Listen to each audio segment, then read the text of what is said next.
Okay, can you hear me now? Can you hear me now? Can you hear me now?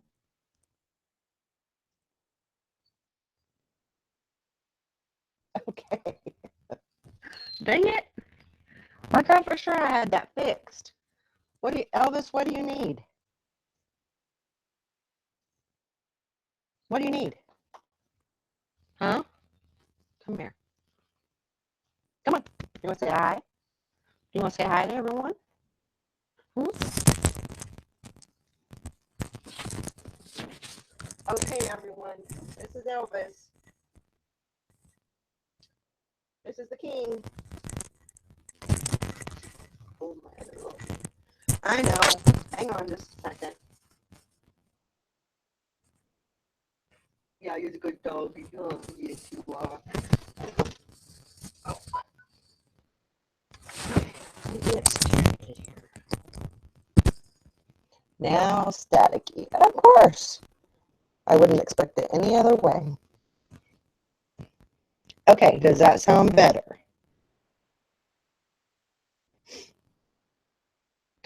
Still staticky?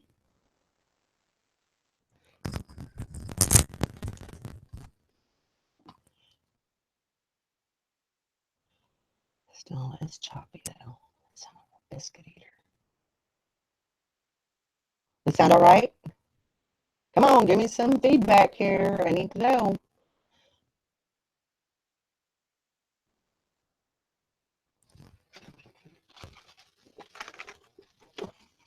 Testes, testes. 1, 2, 3.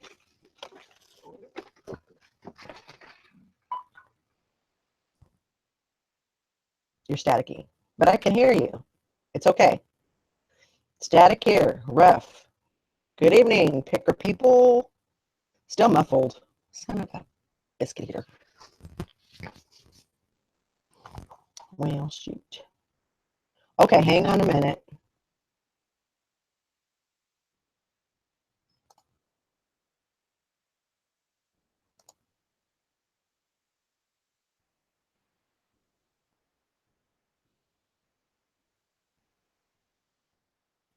I don't want to do that though.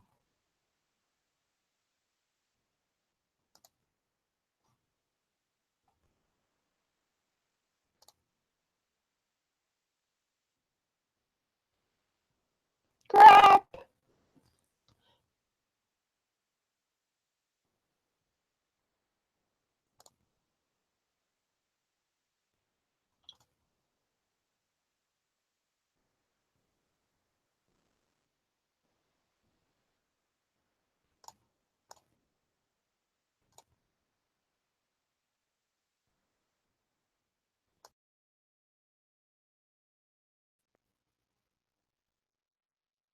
Okay, so what do you think? Are we good? Are we bad? Is it horrible? I'm so glad he makes such a big effort. Well, I'm glad. Much better. Yay! Awesome. That's awesome. Great. I'm here now. So is it hot over there in good old Visalia? I bet it is. June, July, August. Pretty yucky. Well, look at all of you. You're so awesome. You came on to hang out with us. That is great. The Violet Lemon. Never been to this channel before. I'm glad you're here. 109. Woohoo! That's hot. I think it was 92 here. I'm glad you're listening, Sandra. I hear you. I know chicken fried steak. It's hot. It's hot. Well, I'm glad y'all got here and hanging with me. I'm in Kansas. I am in Kansas, a northeast corner of Kansas, right next to, actually, pretty close to all four corners. So, what is it? It's Kansas, Missouri, Iowa, and Nebraska. So I'm pretty close to that area. But it's just, I don't like the cold and the snow. Um,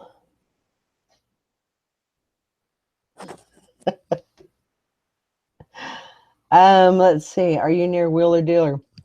Actually, no. He is, I think he's in Oakley, which is probably about 2 hours, maybe 3 hours from the Denver, the Colorado border. We're a lot farther in. We're probably a good maybe 8 hours from there. So, oh, I know. I love the crazy picker life. You were born in Fort Leavenworth? That's awesome. That is so cool. I moved here 7 years ago. Um, Met my husband online on a dating site called Crush or Flush. Yes. And I crushed him, and we exchanged numbers, and we liked each other, fell in love.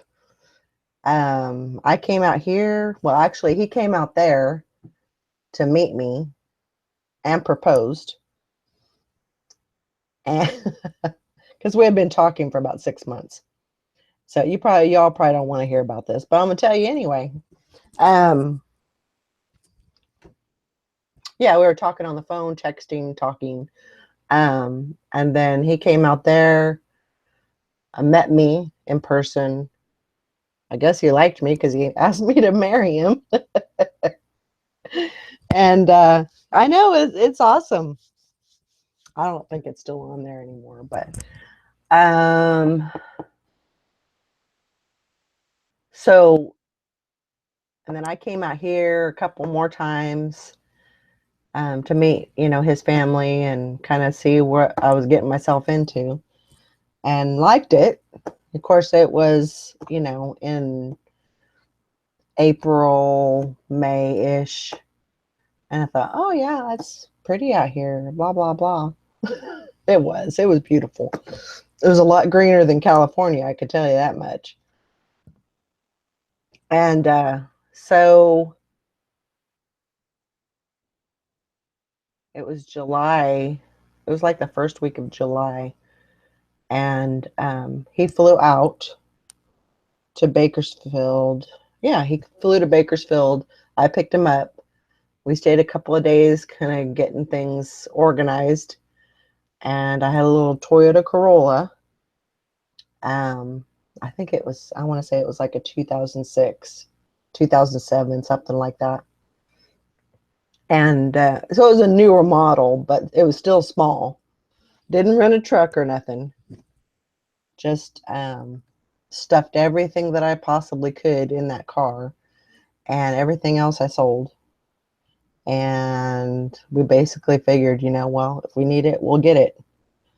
Didn't have a job lined up. I had put in a couple of applications, but didn't have anything, in stone yet. So it was pretty. That was pretty scary. And I really, to tell you the truth, I really don't believe that. It's hard to believe that I did it, because my kids were still there, and everything. But he, I guess I liked him a little bit. But anyway, so he came out here, found a place. It was actually his brother's house. Moved in. We lived with his mom and dad for a couple weeks, and then we came out. I think we live like 30 miles from them. This little town. It's got 156 people in it, and if there's 4 cars in a row, that's rush hour traffic. So yeah, I got 7 good years with him. So that's good.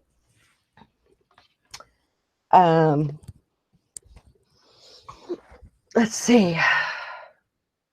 So it was a good story. But now I'm actually planning on moving back to well, my grandson lives in California, Sacramento, with my daughter, and then my other daughter lives in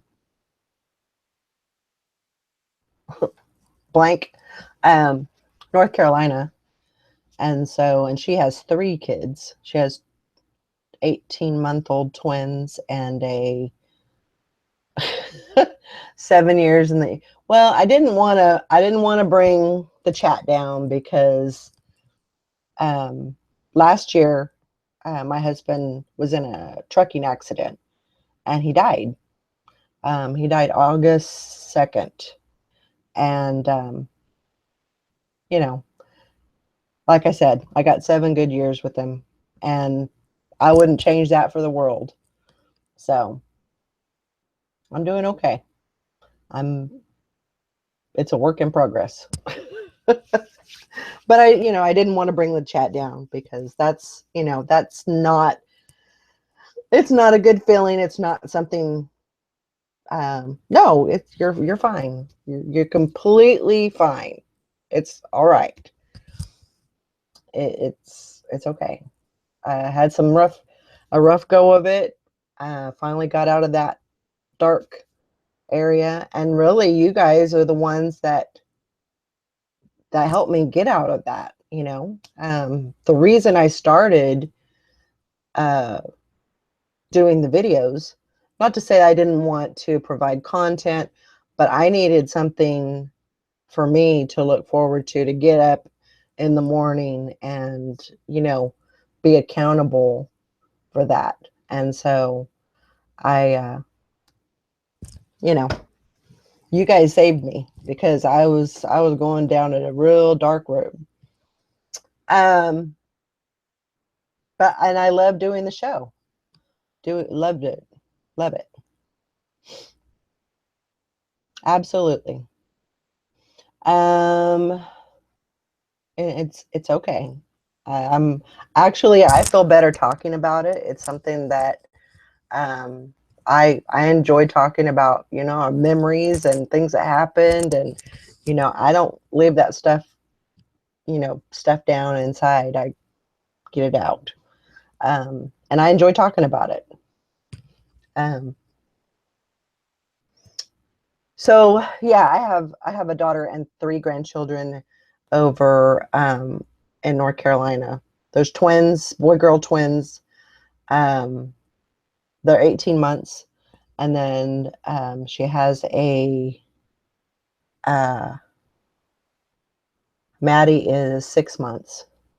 So she has 2 18-month-olds and a 6-month-old. And they moved there last year from Sacramento. So, yep.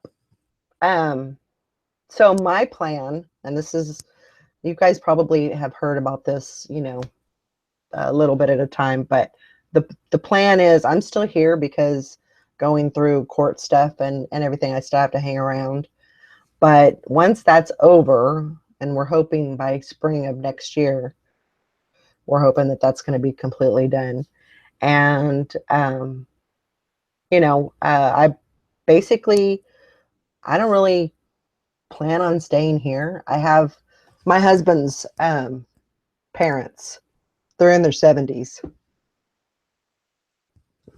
And they have family, they have their daughters and their son around them. But I'm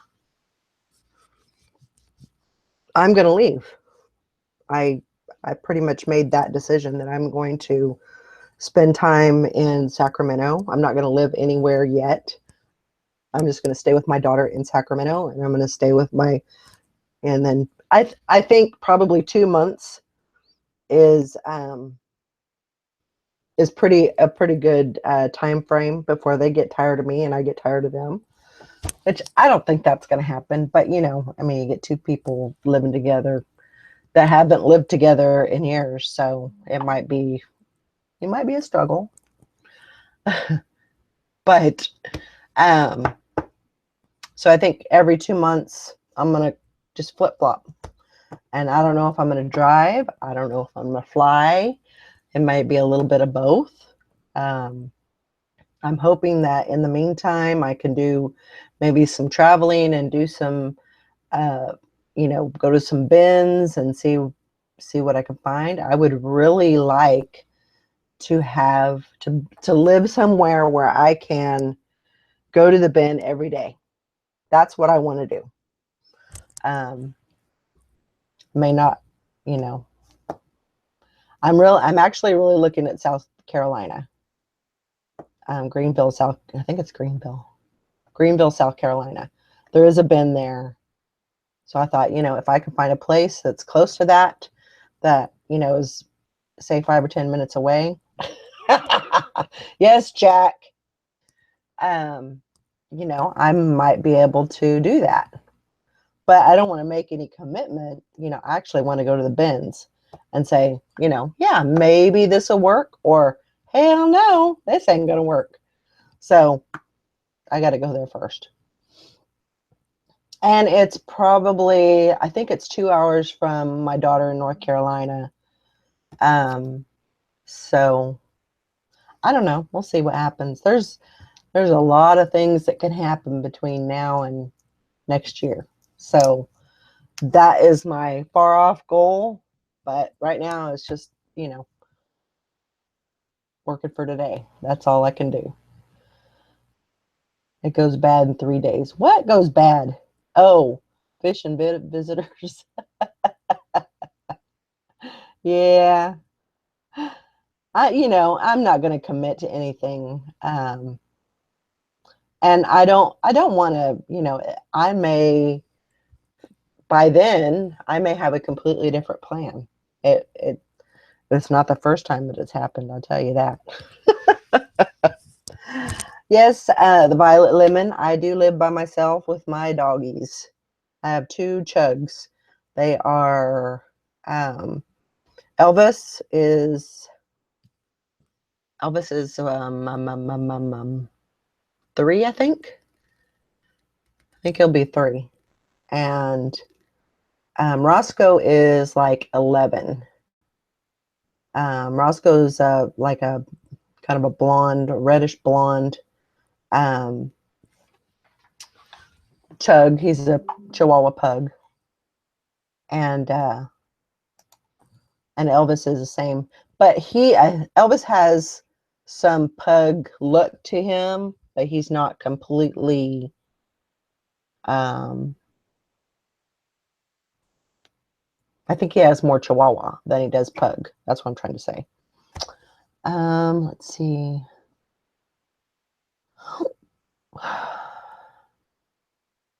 I am so sorry for that, Angela. You know, that's horrible.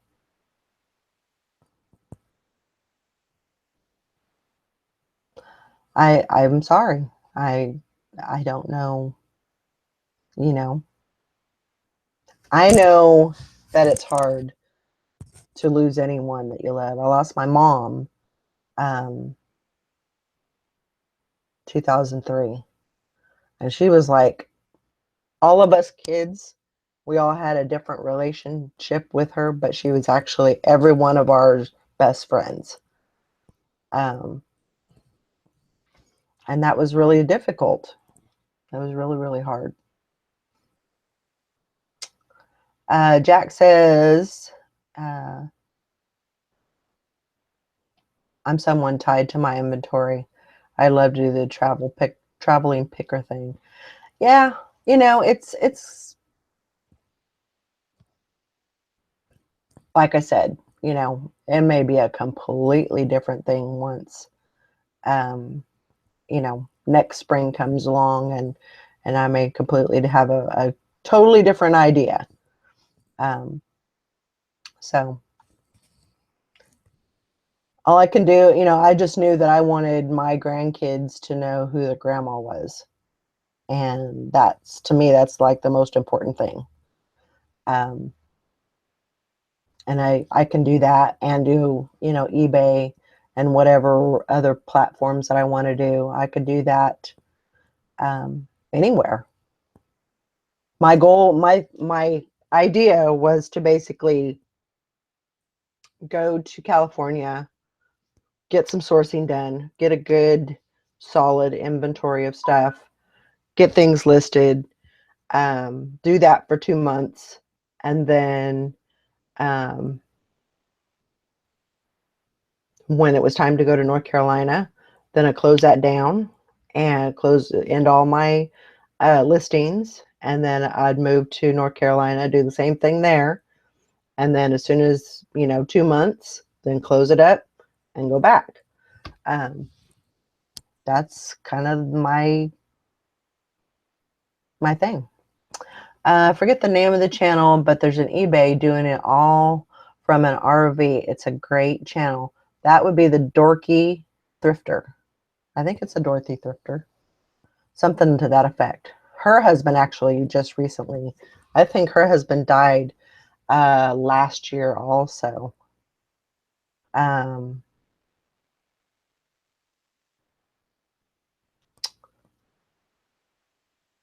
the Woo is a picker.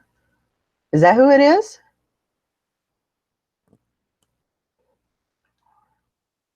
I've seen him do small dead mall videos. Yeah, it's Dorky Thrifter. Yes, that's her name. Yeah, she's awesome too. And I put that out. I sent her a message and I told her, I'm sorry for your loss and everything. And I, even put it out there. I really needed someone to talk to. I went to talk to therapists. I did a lot of research. I knew I was going down into that, that deep hole, that, what do you call it? That depression, everything. It was just it was a bad combination of timing. Not to, I mean, the whole thing was horrible, but timing wise, it was getting cold. I was going to be, inside more. It just wasn't a good situation for me. I didn't have people really, checking up on me. I mean, I had the kids checking up on me, but there wasn't like, people knocking on the door saying, "Hey, are you still alive?" It was rough. It was really, really rough. Yeah, it's, but the biggest thing that you can do is talk about him. Start a vlog. Get on YouTube and, make some videos. You don't even have to do YouTube. You can just make some videos on your phone. Just say, what is on your mind. Start a diary. Start writing your thoughts down. Get that stuff out of there. That's the biggest thing you can do for yourself. You've got to do it, and you really do need, it, I knew that a therapist probably wasn't going to be able to help, but I just needed an ear. I needed that. I needed just somebody to care. And that's true. It is grieving is a process. It never goes away, but you learn to deal with it. You learn to work. You learn to live around the grief, not get over it. You know what, Angela? You don't even worry about that. You don't worry about that, because the day will come when it's time for you to do that. Um, it's really, everybody's different. Everyone is different. It happened on the 2nd. My kids were here on the 3rd. They flew in, and my sister flew in. They were here for 3 days. And of course, during that time, trying to do funeral arrangements and all that kind of stuff. And they left. As soon as they left, this is actually our bedroom, or was. But I couldn't come in here after that. I couldn't sleep in here, because that was just not going to happen. So anyway, when they left for the airport, I came in and basically gutted the whole room. I took everything out, everything. And I put everything in the living room. And then I started changing the house around. I had to do that in order to be able to function. I couldn't do my eBay business because it just wasn't functional. So yes, and I think that's awesome. Start writing about your journey, and and that's fine if you don't think you could YouTube it. That I completely agree. You just have to find something that works for you. Um, and I didn't think I would like, journaling or talking, writing in a book about the information. But after I got started doing it, I really did. It worked out really well for me. Yeah, I completely understand. So I had, that happened with my husband Mike, and then we had another dog. We had Honey. Yeah, you guys probably remember Honey Boo Boo, the big uh, bloodhound dog that we had, and she was huge. I mean, she was big. She was a bit. I don't think I realized how big of a dog she was. Um, but she had her moments, most definitely, and she was very mischievous. But I couldn't get rid of her. I mean, that was our dog, and it was really difficult. Anyway, she got hit by a car, and I had to put her down. Um, so that was really rough, to do that. But at least I got to be there for her, and say goodbye, and all of that. So I tell you, it has been a heck of a year. I tell you, um, and thank goodness I do eBay. Thank goodness that this is my career, because I would have been fired from a job. I've thought about going back, finding a regular job and everything, and I have to. I had to do it.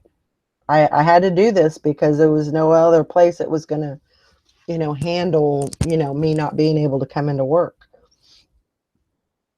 So that's crazy, Tim.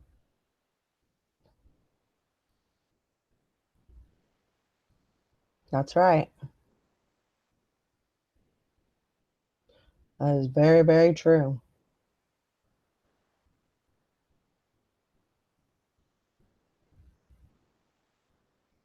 I'll tell you one thing. Yeah, it was, yeah. That's awful. Um, One thing so my husband was a pretty much lifelong truck driver. That's what he did. He had a lot of different jobs, but his profession was a truck driver. He tried to work in factory work. Couldn't do it. Couldn't do it. But he could drive a truck straight through anywhere and not have a problem. Um, and so what we did, he was cremated. And so what we did was and his dad is a truck driver, still drives truck to this day, 73 years old. And so he had his truck. So basically what we did was we had the funeral that was right outside his hometown. And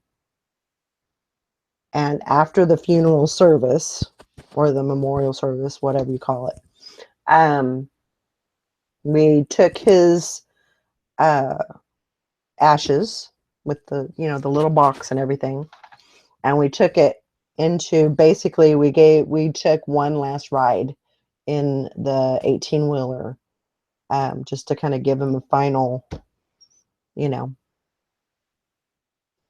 and I thought that was really, it was really cool.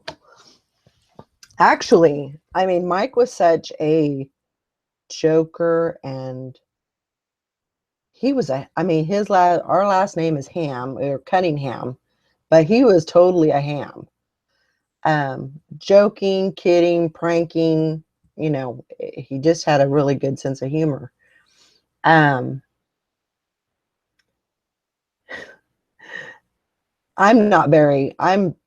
what would you call it? I'm spiritual, but I am not religious. And of course, the funeral and everything, it was in a church, and it's really not what we wanted to do, but we were, encouraged by the funeral director to do it that way. So I thought, okay, so if we're going to do that, we're going to put our little spin on there. So Mike would have totally been a person that was said, prop me up against the jukebox when I die. I mean, that's the song that he would have wanted, or something to that effect. But the church would not allow us to play that song. So that kind of sucked. I mean, that definitely put a kind of sour feel on the day, but we made it work. And, a lot of people didn't agree with that, but everybody that knew Mike thought, oh my God, that would be his song. He would love that, So, and that's the thing about funerals. It's not for the dead, it's for the living. So it was however we needed to do it to cope. That's awesome.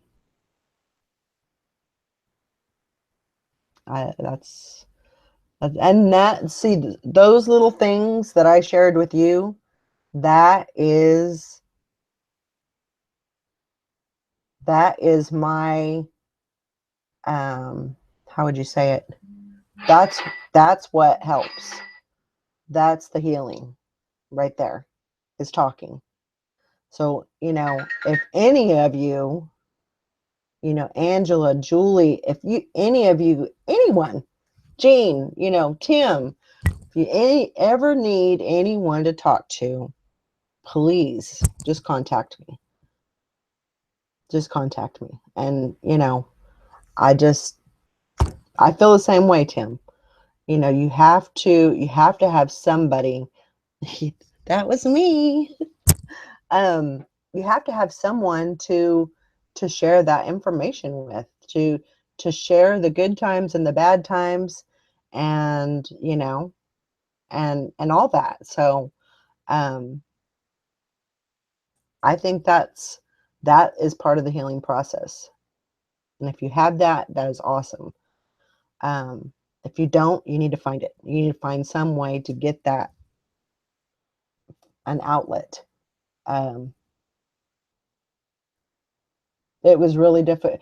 That was the one thing, and I would definitely recommend Angela, if you can, if you have a place around you that has any kind of like grieving support groups, absolutely get involved in that, because that's something, you know, you don't even have to talk, just listen. Um, but I think, you know, talking is that's the biggest thing. That's right. And we're all here to help. I'm here to listen, even though right now my mouth is going a mile a minute. Um, you know, I'm a, I'm a pretty good listener. Um, so yeah, if anybody, I'm just putting it out there. If y'all need anybody to talk to, oh my gosh, I seen that on I think it was Facebook. Margot, Tropical Storm Cindy, outer bands are making things wet around here. Yep. Hello, Maureen. If I say good morning, you know why, because I'm here every morning. But if I do, just ignore me. I'm kind of crazy like that. Let me see here. I'm gonna go grab something.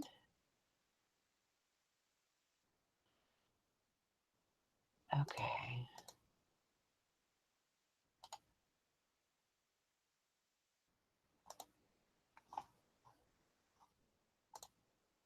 Okay, well, that didn't work out. That didn't work out either. Okay, hang on just a second. I'm still here. Absolutely, silver hair. Absolutely. And, you know, and that's the thing too, is if you just want to friend me on Facebook and we can just chat through here. Some people just don't like to, you know, talk, speak about it. But definitely, if you ever want to just do that, if you wake up at, you know, I, I'm going to tell you, you know, sometimes if you're if you're up at 3 o'clock in the morning and you ding me, I may or may not answer, because sometimes I'll sleep pretty hard, but uh, I'll find it at 5 o'clock in the morning and I'll message you back. That's all I can tell you. Uh, let's see here.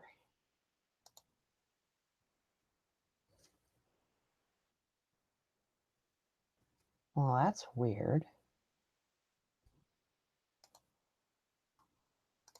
Huh.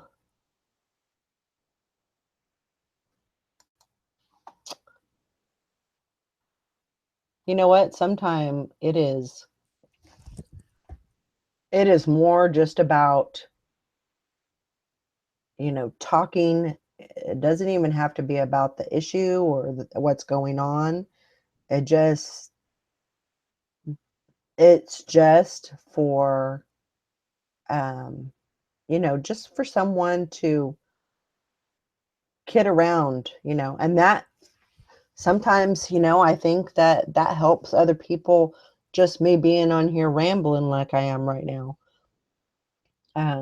You know, that helps. I know I said it's supposed to be a working hangout, but you know. Ah, I know. I completely agree. I haven't had a chance. I did a like a restore recovery something or another on my computer today, and I thought that I had the whole mic thing fixed up so I wouldn't have to wear these stupid earphones, but apparently that didn't work because y'all couldn't hear me.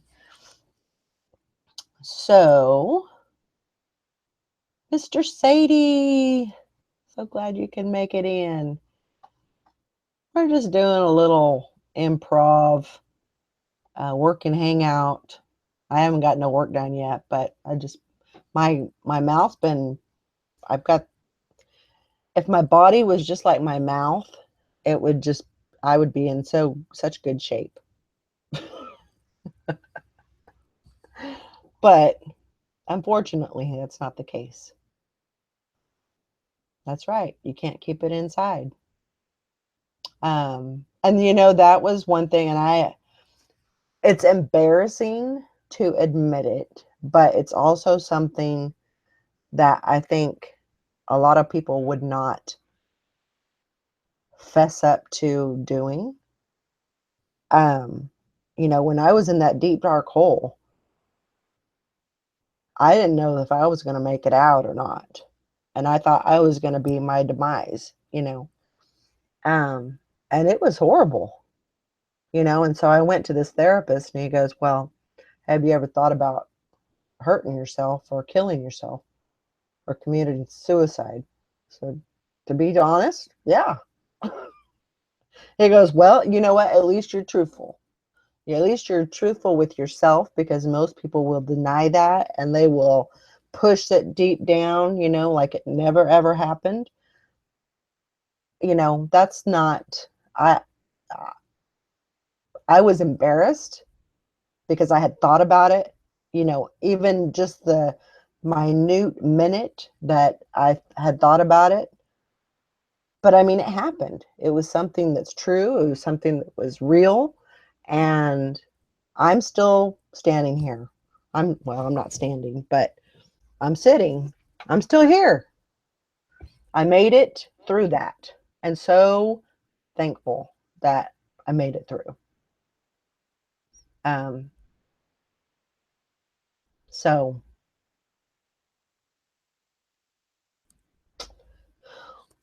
there it is. Yes, that's right. Group hug session. Thank you, Violet Lemon. I appreciate that. That's to everyone. Uh, that's crazy. Tim says it was 169 degrees on the ground in Arizona. 119, man. But you know what? Like, I remember being, I don't know, I was probably 4 or 5, and I loved Arizona.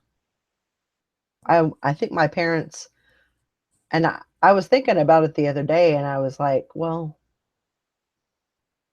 I know that they had taken me to, we lived like 6 hours from there.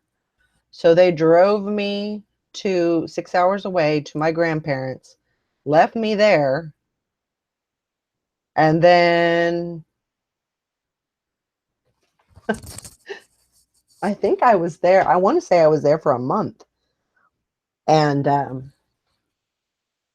I thought the other day, I was like, I wonder why they took me 6 hours away. Maybe they just needed a break. Because I've always said, I am so surprised that my parents had more kids after me. Um, I was awful. I was horrible. Um, Sally would be in her, so there's 6.5 years between us.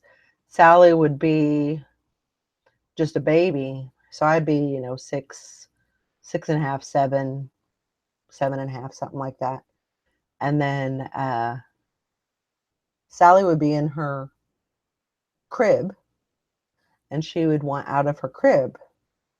So I would just stand there, and this is how mean I was. I was horrible, and I admit it. So she would be in her crib crying, and I would hold my hands out, but I wouldn't go get her. I mean, that's how, like, where did that meanness come from? I mean, that's just cruel. Yeah. Yeah, it is crazy out there. That heat is just horrible. It, yeah, it's in the high 80s at night. Yeah, Sally is my sister. She's my younger sister. She is, I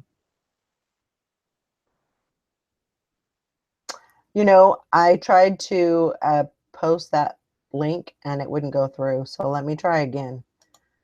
Sorry, I'm just rambling on. Julie said, some of you know, some don't. Please pray, lift up her oldest daughter, 26 years old. She's a mama of 2 babies. She was diagnosed with stage 3C metastasized melanoma. Thank you, everyone. You know, prayers, thoughts, that, you know, she can get through this and recover from this. You know, it can happen. It can happen. So, and I think didn't she have her first round of chemo today? I may be wrong about that. So, Julie, if I am, please correct me. I'll see if I can't get that link that you sent me up.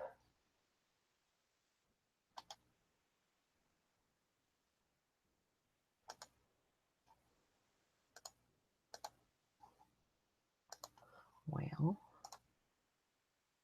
oh, she did not. Okay. Yeah. Okay. That's, you know, that's good. That's good. And, you know, just to keep your, you know, prayers to keep your family strong. You know, it's going to be a rough go, but, you know, you'll make it. You'll make it through. You know, as long as there's love, you know, it can happen.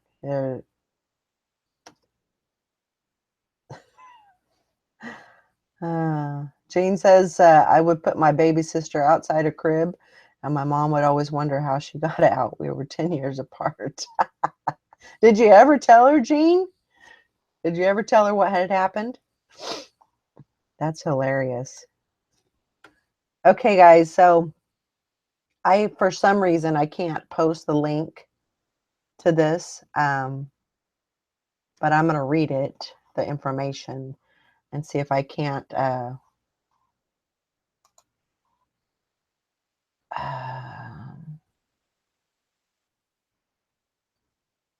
I wish it would let me get that. Let me see here. Maybe this. Okay, so let's keep trying here.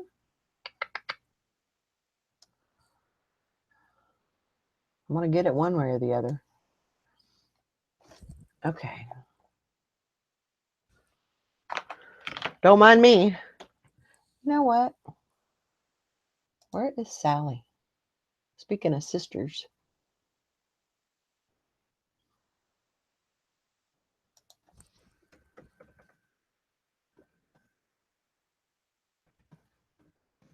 I know I haven't gotten any work done, but that's okay. Sometimes it's not all about work. It's all about, you know, spending time with people and hanging out. To me, that's more important.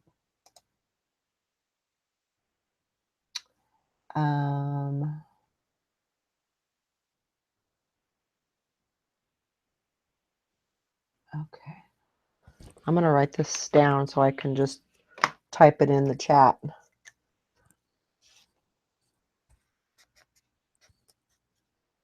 So I'm probably not going to talk very much right now. So just don't mind me.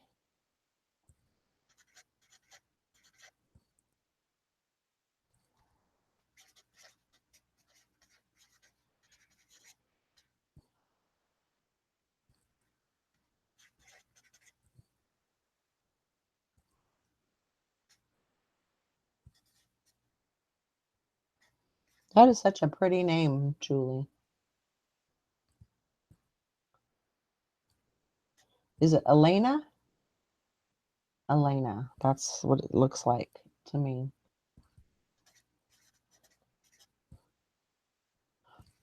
So you want to know something else pretty crazy about my husband, Michael? So, okay, so we were married 2009, and then so he had 2 kids by the same mom, and they got divorced. Well, they got divorced. There was some court issues going on. So he never got custody of the kids. He never got any visitation, nothing. Had to pay child support, of course, but never was able to see the kids. So they didn't know him. They knew of him probably, but probably mom was uh, not very nice about, I hate when people do that. I just don't like it at all. It's not their fault that, you know, y'all couldn't work it out, or, whatever the case may be. Um, it's not their fault. So I hate that crap. But anyway, Liz, so let me tell you. So 2 weeks before Mike died, um, I found his daughter on Facebook, and we were probably married for about 2 or 3 years.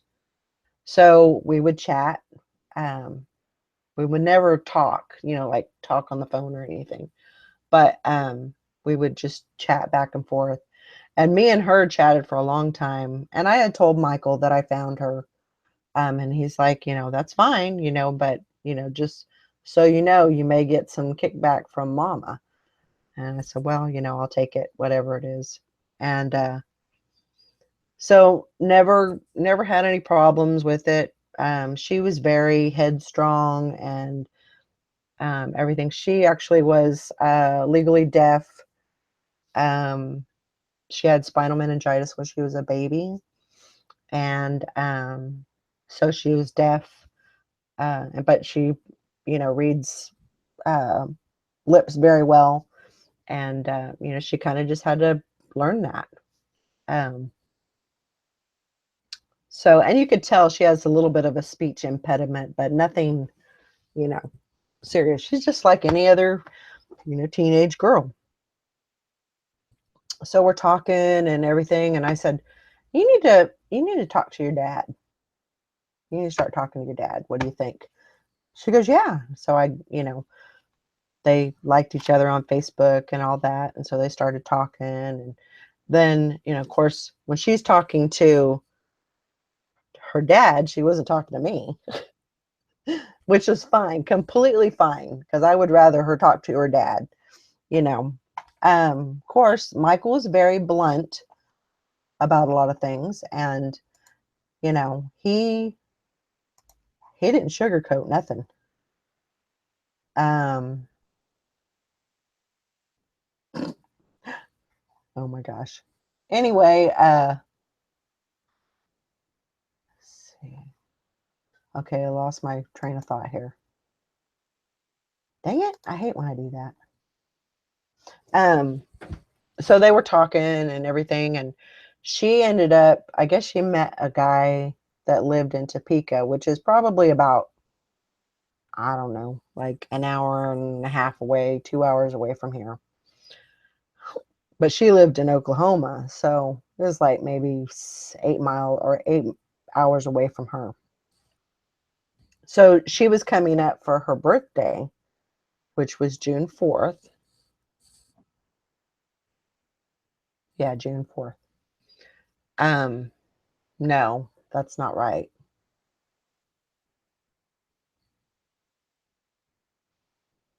June 6th. No, that's not right. It's June 4th. I'm pretty sure.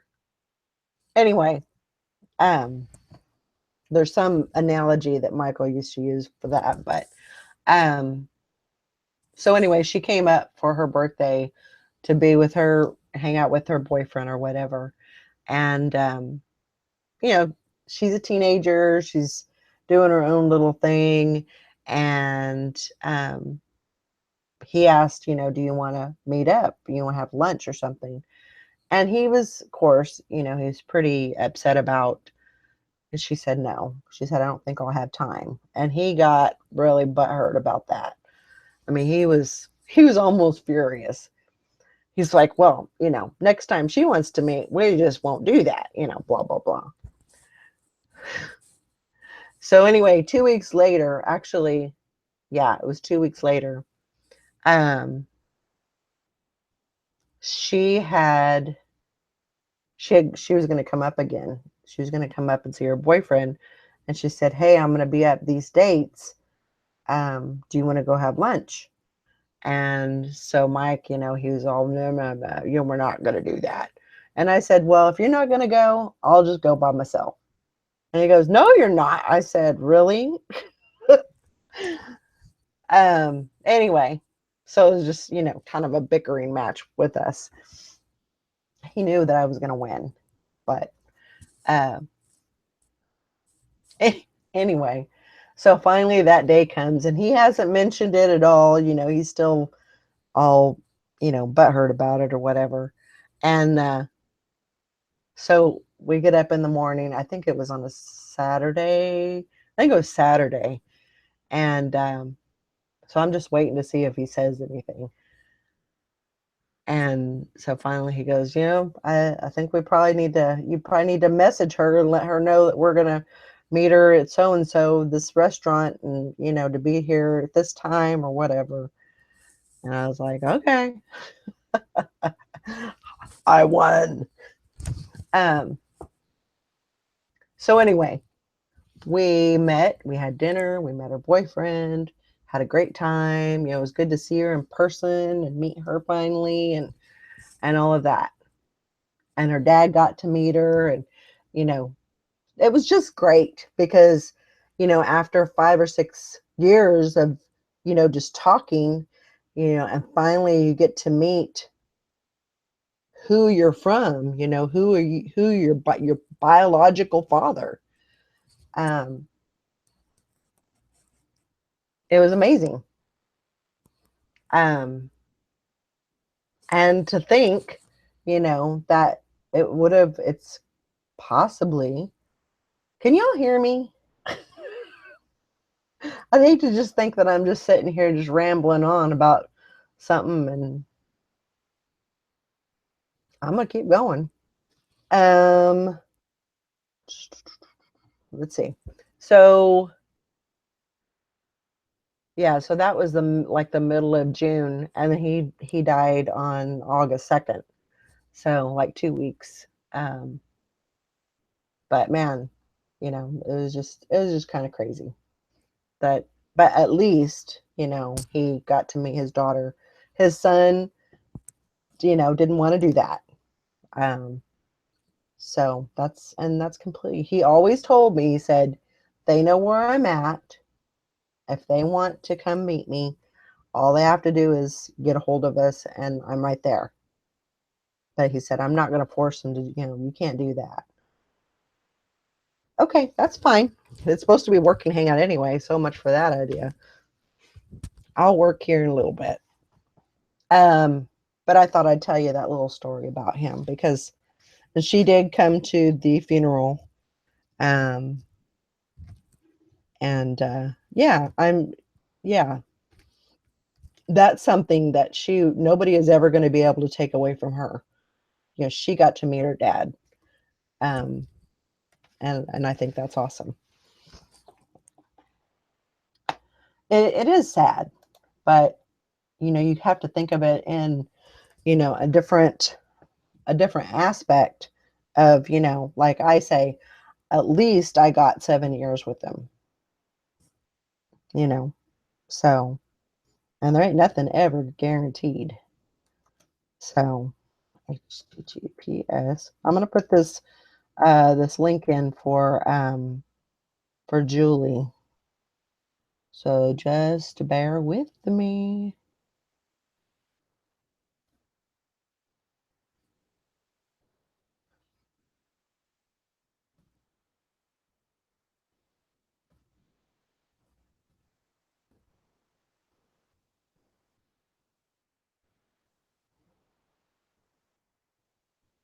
I think that's so cute.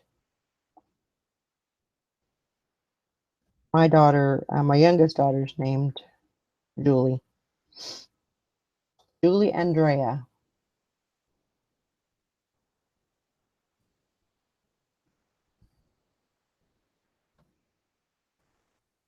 And Tina, my oldest, is, sorry, I'm trying to do this and talk at the same time. It ain't working very well.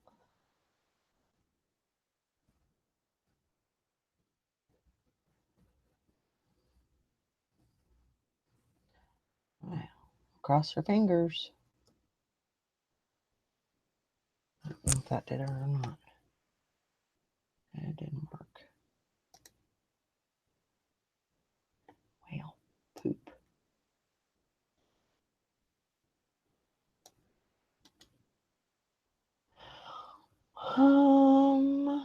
Let's see if I could do something else here.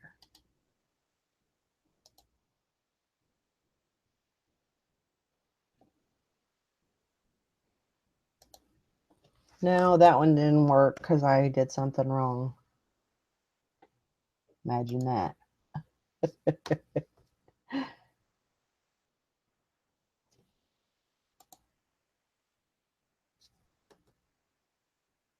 I think that did it. Yeah, the first one isn't clickable. The second one is clickable. So you can go on that. That's Julie's daughter's that's the GoFundMe page for them. So if you want to donate anything, that's fine. Whatever you want to do. Yeah, good. Good. For some reason, I couldn't just copy the link and put it in there. I had to actually type it in, which took forever. Okay, no problem. I was happy to do it.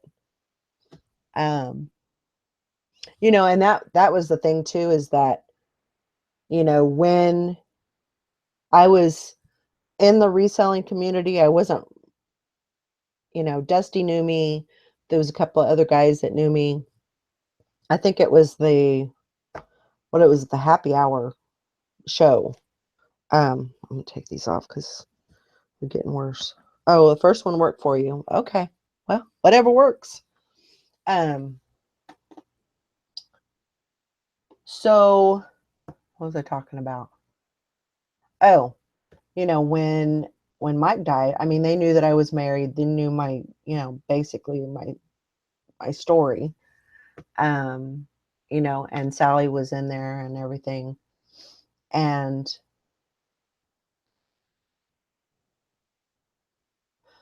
yeah, that's going to be rough. But, and that's the thing too, is when that happened, I had a lot of friends, even though I didn't think that I had very many friends in the reselling community, because I was just wasn't very vocal, I was working a lot, and I really just I didn't get out there and socialize. Um, and I wasn't on very many videos, or, so just people just didn't really know of me. Um, but, Dusty and Joe, and, they all were just, oh my gosh, just amazing. They helped me out, and Sally was actually the one that did the GoFundMe for me, just so I could, there could be a little bit of something there, to help. Oh my gosh. Just in the first week, all of this, they were out of pocket $800. I need to win the lottery. I know.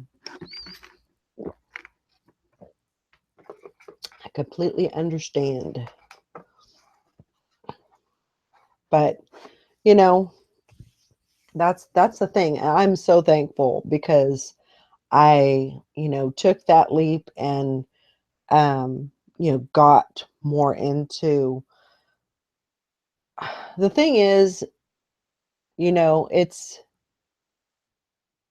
I don't know. It's hard to say, you know, like when you want to, um,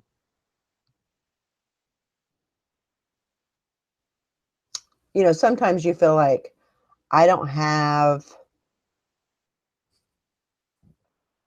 enough time in the day to do socializing and selling. I don't have, I don't have time for that. Well, you know, I found out that you have to. You have to have an even kill. I mean, you just can't, you know, be at your computer, you know, working. That's not gonna do you any good. You've got to have friends. You've got to have, especially in this job, you got to have other, you know, people that have your back. It's so important, you know, somebody to talk to. Um, so I don't regret it at all. I don't regret, you know, being involved in, you know, in the reselling community, at all. I'm thankful that I got involved with this group. Let's see here. So the violet lemon, not the violent lemon, but the violet lemon says, what do you all sell? I sell violet lemon clothing. Hi, Dusty. Y'all are so serious, and I feel so bad for everybody that's going through stuff. And I was kind of checking in, and I just asked if that link was live or if it was a regular one. Oh, I didn't get that. You got there's an echo. Is it me? I don't know. Got it down really low. Well, It might be me. Lower. Trying to like Testing, do multiple tabs. testing. It's not there no more, so we're good. Okay, maybe me. Sometimes when I sit in different. Go hide in the closet before the storm. Is there a storm coming? Yeah, there's a storm out in the Mexican Gulf. The Gulf of Mexico, Which is like 10 hours from me. Yeah, I guess it's Tropical Storm Cindy or something like that. Oh, I dated her. I'm just kidding. That's just a fun thing to say when they're all named after guys or girls. I think it alternates on years or something. I don't remember. Yes, Alabama's going to get hit. Okay, Tim, I am in North Alabama, like literally 30 miles from Tennessee. So even when there has been a Gulf storm, we are driving distance. We're 8 hours inland. Yeah, we're actually north Alabama. The Mexican Gulf. You know, down where they have the wall. Yeah. So exactly. I don't mean to change, and I apologize because I have not been watching because I've been at dinner and very blessed to have some really cool reseller friends, which I've never really had before. We're kind of standoffish because we have to kind of get to know people. But, you know, Jim Bennett moved here. He got here last night and he moved here. Actually got here with the U-Haul today. And Zilke, the bearded picker, actually lives in the area. And we all just kind of last minute, literally, when I say last minute, I messaged Zilke and he's like, 37 minutes, I'll be there. And we all met at this favorite of ours, little Italian restaurant. And with Zilke and his wife and Jim and Ashley and me and Tristan, and we went out there earlier today, just long enough to kind of check in with them, and their movers weren't there yet to unpack the U-Haul and all that stuff. But it's been a really interesting day, and we had dinner, and it was really, really, really nice. Oh, Julie, thank you. That is actually really sweet. But it was really nice, and we just kind of, we talked about, the thing lately has been to have, and I'm not going down a rabbit hole, so trust me, I'm not going there, but, to have rallies or meetups or whatever. And it was just with 3 couples sitting there. I'm like, you know what? We should do this once a week. We should do this once a week if we can afford to, with other resellers that are in the area. And I know there are some other resellers in the area, and just let's pick a restaurant and I think that's where it gets a little weird, because, you'd want it to be like, I know Jim and Ashley, and I know Scott and Joni. And so I don't have any problem telling them where my house is. I mean, it'd be a little different as people you didn't know. Right. But I said, with just at least the 3 of us, let's just go, let's bounce from house to house. We all know where each other lives, and let's go from house to house. And as people got included into that, and it sounds kind of exclusive, but it's not a club or anything, but as people got included in that circle and we got to know people and stuff, like, hey, we're cool with coming to your house. We're cool with you knowing where we live. The internet's a weird thing. It can bring people together, but you also got to be careful as well. And it was just kind of cool. And the consensus was like, let's have, Jim goes, well, when we were back in North Carolina, we had wine night, and sometimes it was at this local restaurant. Sometimes it was at, a different couple's house is the way it was set up to be. And one group would bring the salad, the next one bring the appetizer, the next one bring the entree. Everybody brought a different wine or beer that went with their course. And he goes, it was amazing. It didn't cost that much. Right. And I was like, we used to do stuff like that when we were younger, but it was with couples that were a little more pretentious, I guess is probably in the area we lived back then. And to do it with other resellers that were self-employed and we're all kind of watching our money and stuff, it was just kind of like, okay, I like that idea. It was kind of a really cool idea. Mm-hmm. And tonight it kind of hit me. I was like, wow, that's really cool.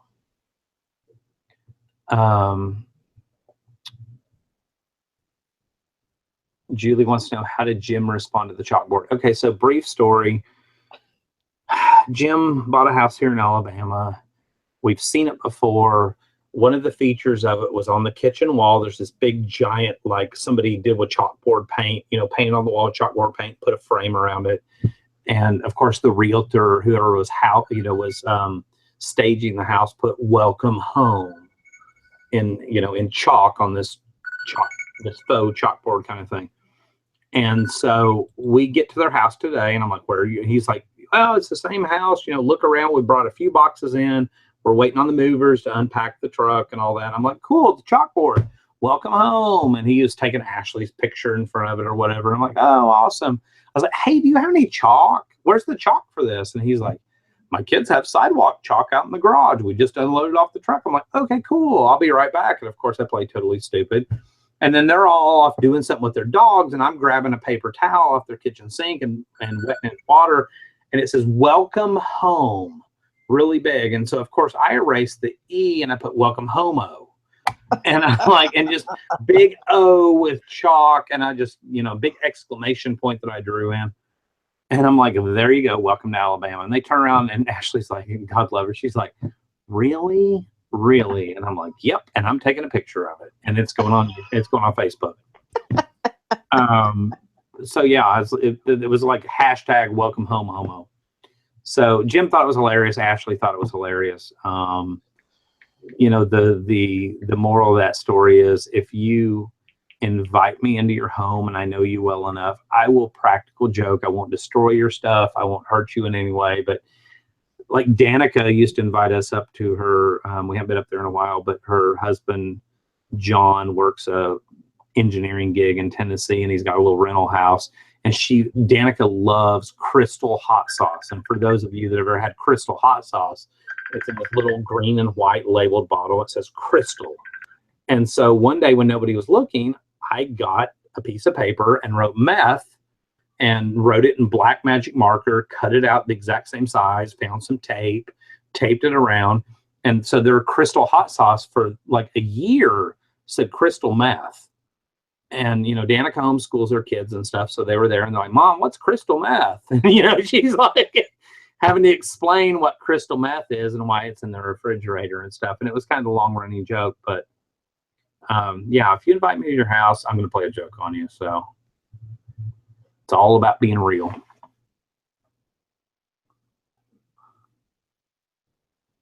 Julie V, where are you at? Remind me.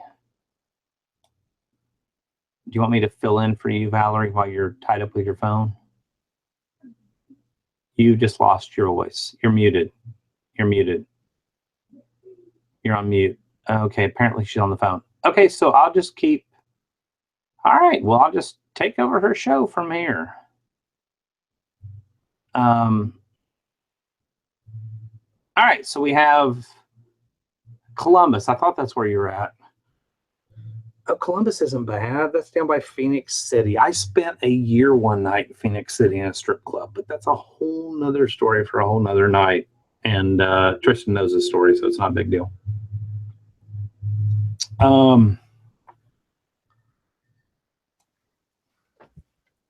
you back? Yeah. Okay. Sorry. No, it dawned on me halfway through that you're muted, and I was like, well, I'll just fill in and it'll be fun. I'm so sorry. Yes, Julie V. I spent a year one night in Phoenix City, Alabama, which, if I'm not mistaken, is right across the border from Columbus, Georgia. And it was an all-black strip club. And obviously, I am not African American, and my friend was not African American as well. And we were welcomed in just fine. But that's probably another story for another video. And then we went to the second. I'm sure there's a story there. We did the second strip club down the block, and it was all Vietnamese. And I'm obviously not Vietnamese, and he wasn't either. So it's Phoenix City and Columbus, Georgia, are really interesting because there's a base right there, or at least there used to be. Julie could probably correct me if I'm wrong, but Jack Smack said we all wanted to see Dusty pull off being the chick picker. Hey guys, I can't get my voice that high. Maureen, I've missed you. Maureen asked, how is Danica? Danica's good. Tristan talks to her on a regular basis. They keep in touch through text message since Tristan isn't on Facebook. They talk all the time. Danica called me a couple days ago. I don't even remember. Oh, it was because she got a new car. It was probably a couple weeks ago. She got a new car. I mean, we keep in touch on a regular basis. I think she might be back in Tennessee right now, so we may be making a trip to that part of Tennessee. If we do, it'll be a little mini vacation, staying at the house they're staying at. They're very gracious, and we just kind of hang out. They have a spare bedroom, and it literally doesn't cost anything other than like driving up there and bringing some food with us and hanging out and drinking and shooting guns and stuff like that. But yeah, Danica's good. Fort Benning, that's what it was, Julie. Sorry. Ooh, Julie said loads of military stuff at yard sales that I know nothing about. That's where your money is. You need to learn that stuff. Yeah. I mean, be careful. It depends on what kind of military stuff it is. But I mean, even like uniforms, you can't go wrong with. There's not a whole lot of restrictions on eBay. Even, uniform shirts and pants and stuff like that. Obviously be careful when you get into, selling gun clips and magazines and stuff like that, but as far as like uniform stuff like that, if you can pick them up for a couple bucks, you can easily make some money. And military stuff is so forgiving. I don't have any around here. As y'all know, I usually wear camo pants. Military stuff is so forgiving in that the sizes are very basic. Like if it's a medium waist, it'll be 30. Don't quote me on this, but it'll be 30 to 32 inch, and it'll say inseam, and it'll be like 30 to 32 on the inseam. And so they literally make pants for a pretty wide variety of size, and they're made because they have little pull things like your kid had in his jeans when he was little pull things, and the same thing on the bottom. They have little pull things. So they're very forgiving and size-wise. And BDU pants, stuff like that, military pants, always sell really good. There's not a ton of money in them. If you can find the old woodland camo, which is the stuff that I normally wear, if you've watched my videos, where it's like the green, the black, the beige, the other color, tan, whatever. the old school 80s camo, that's a little more desirable. The Digit camo, which is the kind that's going to look like little square camouflage patterns, that's a little less desirable. Desert Storm, that's going to be all kind of beige-ish, not as desirable. But I mean, there's money in camouflage pants. Hunters wear it. People wear it for camo, period. Oh, she said, yeah, hubby was military for a long time. So you know what I'm talking about. Wish we had saved his stuff, but she said she does find coins and ribbons, little stuff. I like smalls. Military challenge coins. I've shown those. I've shown those before. I think it's this bowl, or it's not that bowl.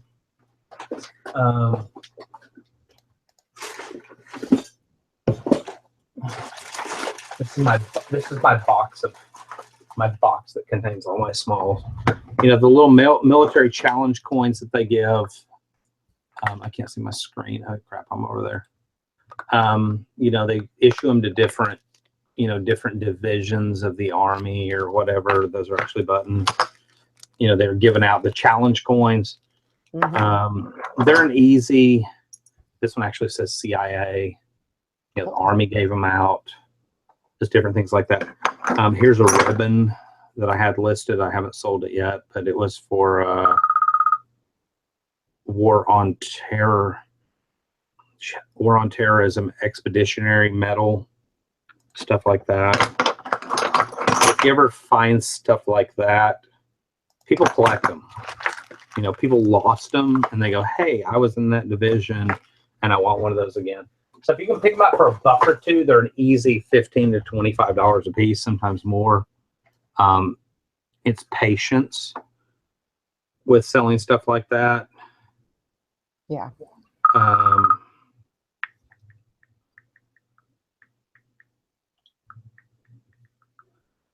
You know, it's not going to sell. It's not going to sell tremendously fast. But if you only have $1 tied up, and even if you bought 100 of them, yep, you know, for $1 a piece, you got $100 tied up. You sell 5 of them at $20 a piece, you got your money back. Very, very true.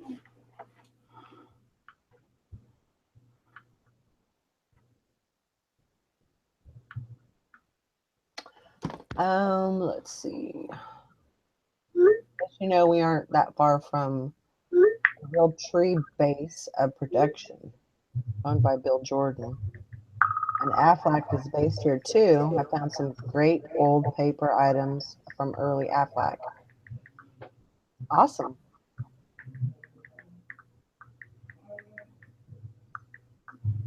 Yeah. TJ Towns the Saint says, I came across Wartown military recruiting posters in crazy great shape. Been sitting on them for a couple of years. Have to figure out their value eventually. Yeah. I'd almost be itching to get rid of those.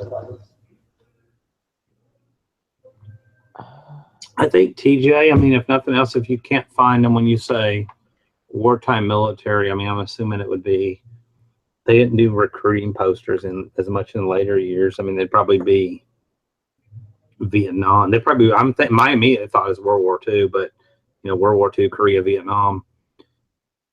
Throw them out there with kind of a crazy price and just, you know, buy it now, try one of them.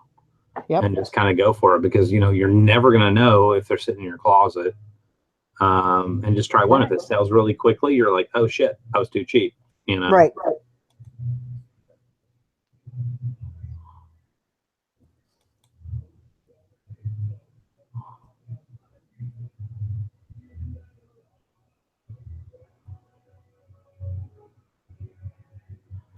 Julie was talking about. Plus, you know, we aren't that far from the Real Tree, which, if y'all know what that is, that's the camo, Real Tree Camo Company or whatever. Base of production owned by Bill Jordan, and Aflac, the insurance company, is based here too.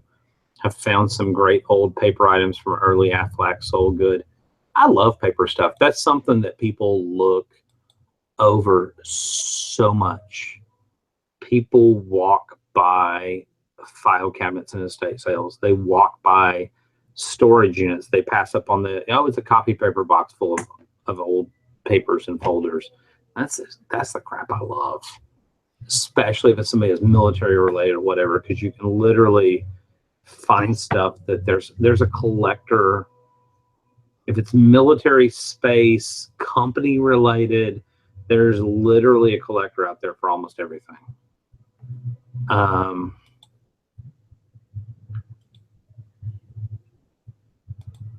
And it's a matter of listing it and waiting it out. It's not always going to happen immediately. It's being patient and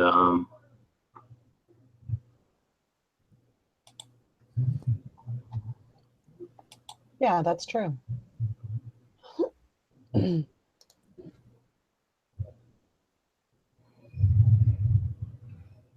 Well, I mean, some of those things that you couldn't sell, like those military items that you couldn't, like gun clips and things like that.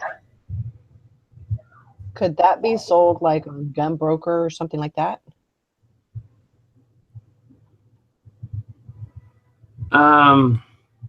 Yeah. You can, of course, Gun Broker will let you know about the regulations and all that. But yeah, Gun Broker is really easy to sell on. And the cool thing about it is you get, even if you specify, cashier's check or money order only, you're still going to get people to write you personal checks, and it's just a matter of letting it clear. It's kind of like the old days of eBay or whatever, but it's pretty much guaranteed funds.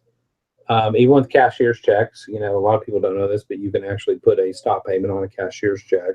So just play it safe, communicate with your buyer, which a lot of newer sellers to eBay aren't used to, but communicate with them. Hey, you don't have to tell them immediately, but a day or so or two or whatever after you receive their payment, say, hey, received your payment, going to wait a couple of days for it to clear. Just wanted to let you know that I got it. And once it clears, and of course there's no magic thing in your bank account that tells you when it clears. When it clears, it's just a matter of knowing how banks work. And, after 3 or 4 days, if you haven't heard anything back, then you just send the item on and send it to them. And it's really, really super easy. And Gun Broker is super cheap. I don't have it pulled up, but I can't remember. I think it's around 10 or 15%. There's no listing fees that I remember of that. Remember that unless you go in like specific categories or add on extras or something like that. But yeah, but make sure you follow different laws. And if you're not sure, for instance, here a while back, I sold some, I think they're 15 round magazines, and they're not legal in some certain states. So you just Google that, you look up the law, you read Gun Broker's thing, you put, I will not ship to the following states, et cetera, et cetera, et cetera. I had one guy that approached me and he goes, hey, I live in and this is a kind of a weird one.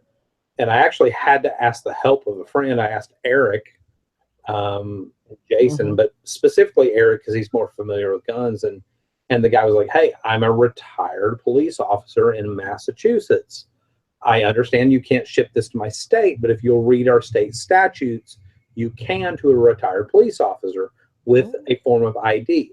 If I send you a copy of my retired police officer ID, would you sell it to me? And I said, yeah, absolutely. And once I looked up his laws for, I think it may not have been Massachusetts, but once I looked it up, I'm like, yeah, absolutely. Once I saw that was okay in his state. And so he sent it to me, and it was a money order, and it, was wrapped up with a color copy of his ID and all that. And I was cool enough about it that when I sent the items back to him, I wrapped the copy of his ID up. I mean, I took a picture of it for my own records or whatever, but I put that photocopy back up so that he, didn't have somebody out there floating around with a copy of his ID. But I did make a copy for my own records, and I sent that back to him, the original piece of paper. Said, I've kept a copy of this for my own records. Thank you so much for your purchase, whatever. And I sent it back to him, and he was legit. I actually looked him up, and he's pretty decorated in Boston, I think it was. But, it was a little different request, and I'm not a gun expert by any means, but I did my research and I figured it out, But ordinarily, with most gun stuff, you wouldn't have to jump through all those hoops. Most stuff is pretty, outside of selling actual pistols and, actual long guns and stuff, but just parts and little things like that, it's pretty straightforward.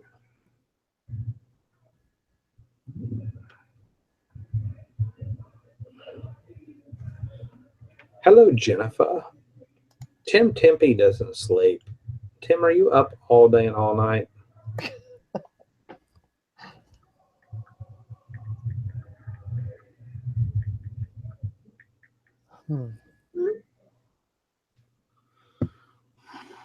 Oh, we had so much fun tonight. I not to make anybody jealous or anything like that, because we haven't had friends. It's funny, we're all standing in the parking lot of this Italian restaurant, and we're all like, we should do this. And somebody goes, we should make this a once a month. And I'm like, once a month? Like, really? How about like once a week? If we 3 or 4 couples and once, everybody rotates, it's only once a month. You got to like entertain. Like, no. And it was just really nice to have friends for the first time in a long time. Right. I mean, Scott's been here for a while. Don't get me wrong, but I didn't meet Scott's. We didn't meet Scott's wife until a month or so ago. Right. Not that she was kept in hiding, but it was usually just me and Scott. Jim and Ashley just moved here. Harlan, I don't know if he's watching, but there's a guy, Hot Halloween Props. He lives here. I have yet to meet his wife, but it's like we were talking tonight in the parking lot. He's cool as crap. And, the consensus was he's cool as crap. His wife's got to be cool, So it was like, let's just do it. Anybody else from Huntsville? Or Julie V, if you want to drive up from Columbus, come on and bring it. But it's not, it's one of those things. It's not, I mean, I would love to have her, but I would feel really bad if somebody drove up and drove, well, that's probably 4 hours for literally a dinner that might last an hour and a half, But I mean, you could make a day of it, or, she could make a day of it. Not necessarily you. Well, Julie just said, Dusty, I think you and the hubby would totally relate. He likes no one, but he likes you. So you know what? Bring him on, and we'll get together early. That's awesome. There you go. You figure it out. I think that'd be awesome. Tim said, being disabled, I sleep when I want. So when I'm tired, I sleep. No time frame. 9 to 5 life. I feel you. What's funny is tonight, Scott's wife has some disability problems, and Tristan's had some stuff that's not, diagnosed disability, but has some other issues and stuff. And, they and Ashley, Jim's wife, had never met, Scott's wife, and they just, all the 3 of those girls hit it off. Everybody has their own issues, but it was like the perfect blend of everyone has issues and everyone got along. Jim's not really much of a drinker, Jim Bennett. He actually drank ginger ale, and when he ordered, I said, "Do you want that on the rocks?" Just kind of teasing him. He's like, "Yeah, sure." And but Scott and I all the guys sat at one end of the table and all the girls at the other end of the table. And Scott and I are down there kind of on the end across from each other, and then it's Jim right here, and it's kind of the 3 other girls. And the waitress come after us. She's like, "Do you 2 want another beer?" And I'm like, "Shh," like this, because we know our wives are going to get on to us because they're going to have to drive home or whatever. Tristan didn't drink; she didn't have anything to drink. So she's kind of my DD, but and I love her for that. But it was just fun. Yeah. And I don't have to drink to have fun, but I don't know. There's something to me, everybody has their own thing to relax, and whether it be TV or the internet or playing a game on the internet or whatever. To me, I love beer. I love different types of beer. I don't like, normal domestic beers. I love the taste and the flavor and the texture of different beers. And I like to try new stuff. I tried something new tonight, and it's a local brewery. And to me, that's just relaxing. Yeah. Same thing with wine, but to each their own. Yep. Jennifer, we will all be your friend. That's the good thing about this group, said Tim. Oh, Absolutely. Jennifer, you do need friends. Is Jennifer's here in Alabama, isn't she, or not? I I know don't I've know. asked her this. Like, I have this feeling I've asked her I think this. Tiffany is in Alabama. No, it's Tiffany. Maybe I get. Sorry, I got you all confused. Yeah, I think it's Tiffany. I don't know where Jennifer's at. Blackberry She's in South thistle tea. Carolina. Blackberry thistle tea. Blackberry thistle tea is about to be about 45 minutes here from here. So do I have to get married again to join the dinner club? No, hell no. But you have to have a real name that we can put with a face too, though. And that's kind of the weird. And that's no, don't take this personal. But that's kind of like, I don't know who Blackberry thistle tea is in the Facebook group. I don't know you. I don't know. And so that's where it becomes a little bit different. This is something that I've run up against, and I just realized today that as of June. Well, it is June now, that as of the end of June, it'll be 2.5 years of doing YouTube. It's hard to put YouTube names with Facebook faces. And then again, I'll friend request people. I want to know you. I want to Blackberry Thistle Tea. I want to know who you are, what your real name is, what you look, not in a stalker sort of way, but like just as much as you're interested in the two of us sitting here, Valerie and I want to know who you are. Like, you live in Ardmore. That's cool as crap. You're right up the road, but I don't know anything about you. Does that make sense? Right. She's not on Facebook. Well, that sucks. You need to sign up for Facebook just to join the Alabama Pickers group and join the Thrift and Bitches of Reselling group. There's 2 reasons. And you can do that. Don't join with your real name if you don't want stalkers. Make it Betty Smith. But, Oh my gosh. you can be Valerie Cunningham.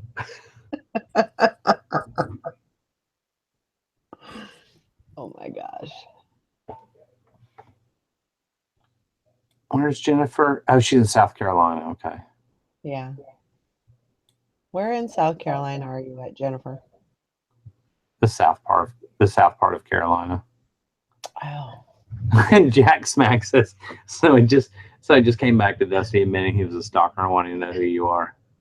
No, but I find people, I was talking about that on the morning show. I find people fascinating. Not that I'm going to stalk them or anything else, but I just think I don't know. I like people. And and we were talking about that at dinner tonight, and the thing came up because, we have three couples that are sitting there that are all from Huntsville. I'm like, what do y'all, and the subject came up, what do y'all think about doing a meetup thing, whatever. And, Zilke's wife, God love her, she is just, the social butterfly. She's like, you know what? No, we're going to do it. We're going to get to know people. This is what we're going to do. I'm a planner. Let's do this. And I was like, shit, she just didn't catch up the conversation the other night. And, she came out of the woodwork. I was like, that's fine. But, and she's like me. She's like, I want to get to know people. I love meeting people. And I really do. It's really hard, and I don't know how to explain this unless you've ever been a YouTube content creator. It's different from an audience where names are scrolling by so quick, even though you see the same names over and over and over again, versus knowing somebody.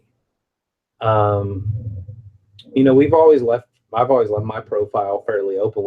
I don't post much to it, but obviously I do videos, so I don't need to.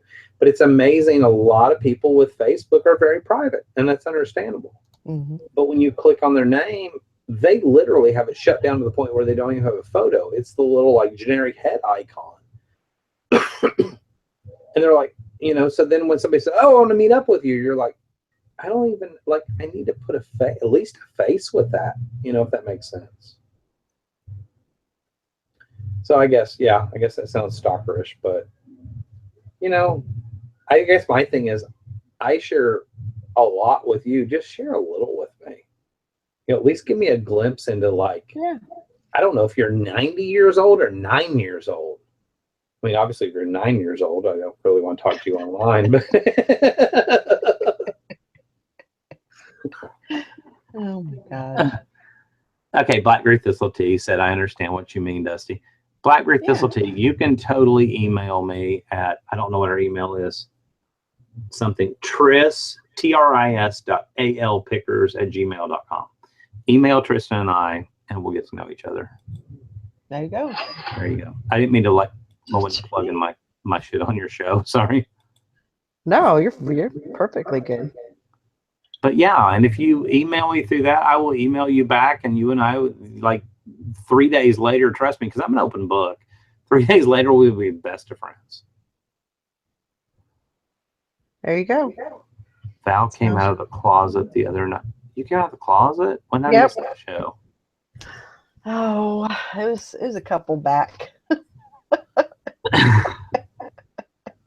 When we had the storm, like it was tornado weather, tornado winds, like 80 miles per hour winds. Right. And we had a tornado warning. I was in the closet.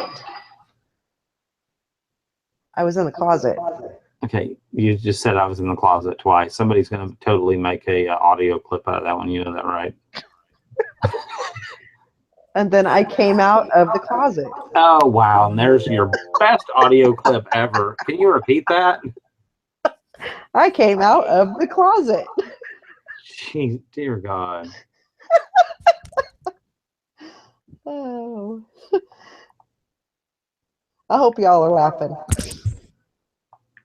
I have an echo. Y'all hear an echo? Echo, echo, echo, echo. I'm over here texting. I'm trying to get Zilke to come here. Oh, gosh. I'm like, come on, we'll sit on my front. Now, the last time he came over, Jim was exhausted. Jim and Ashley wanted to go to bed. Yeah. Tristan's stomach, she kind of ate something that that upset her, and she was like, I just need to go home.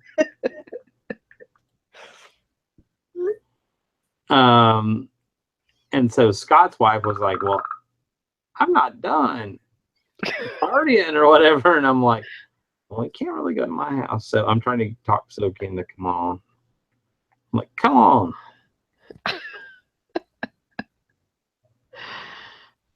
That's awesome. Apparently, I like that. I'm good friends with Zilke's brother, the cop now.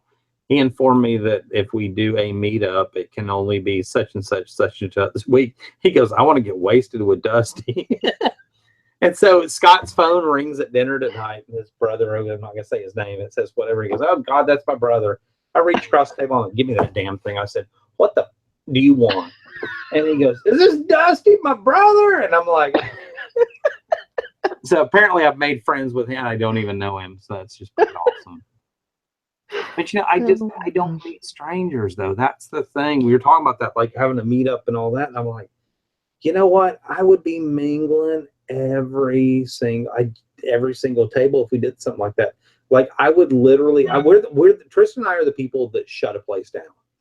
We've always been that way. Whether it was a church, when I say that, it was the Methodist church, so it was usually the drinking Christmas party. But whether it was a church Christmas party or whatever it was, we were just, even going to friends' house to eat, or we're always the last one to leave. I'll help do dishes, I'll be cleaning up in the kitchen, whatever. We're always the last ones to leave. I want to meet everybody I possibly can. And it's not just networking for business, but I really, truly find people fascinating. Right. I just enjoy meeting new people. Everybody on this earth is so different. They have, different needs, different fears, different, every aspect of them is so different that I just find it fascinating, Right.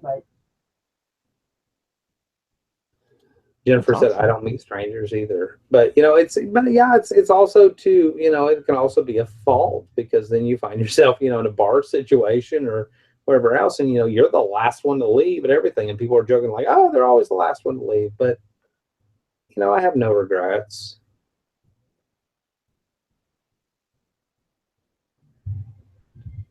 It's funny, we were at the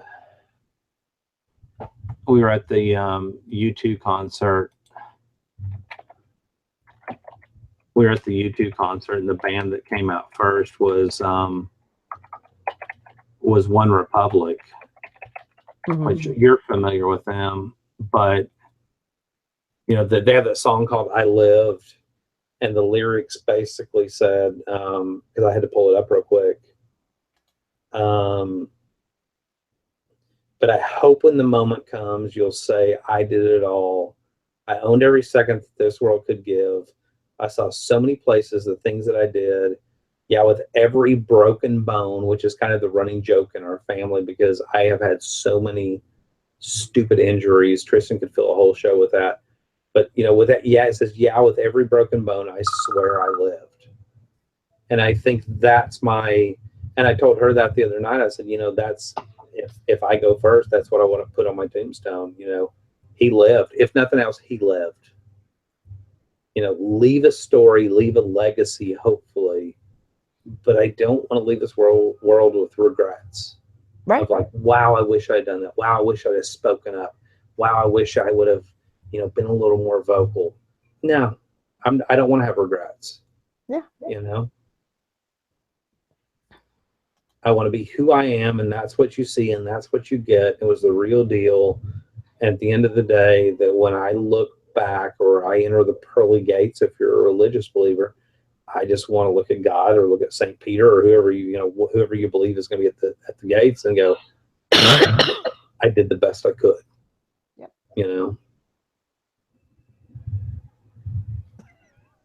Unless in the case of Jack Smack, apparently I'm an honest bull grapper.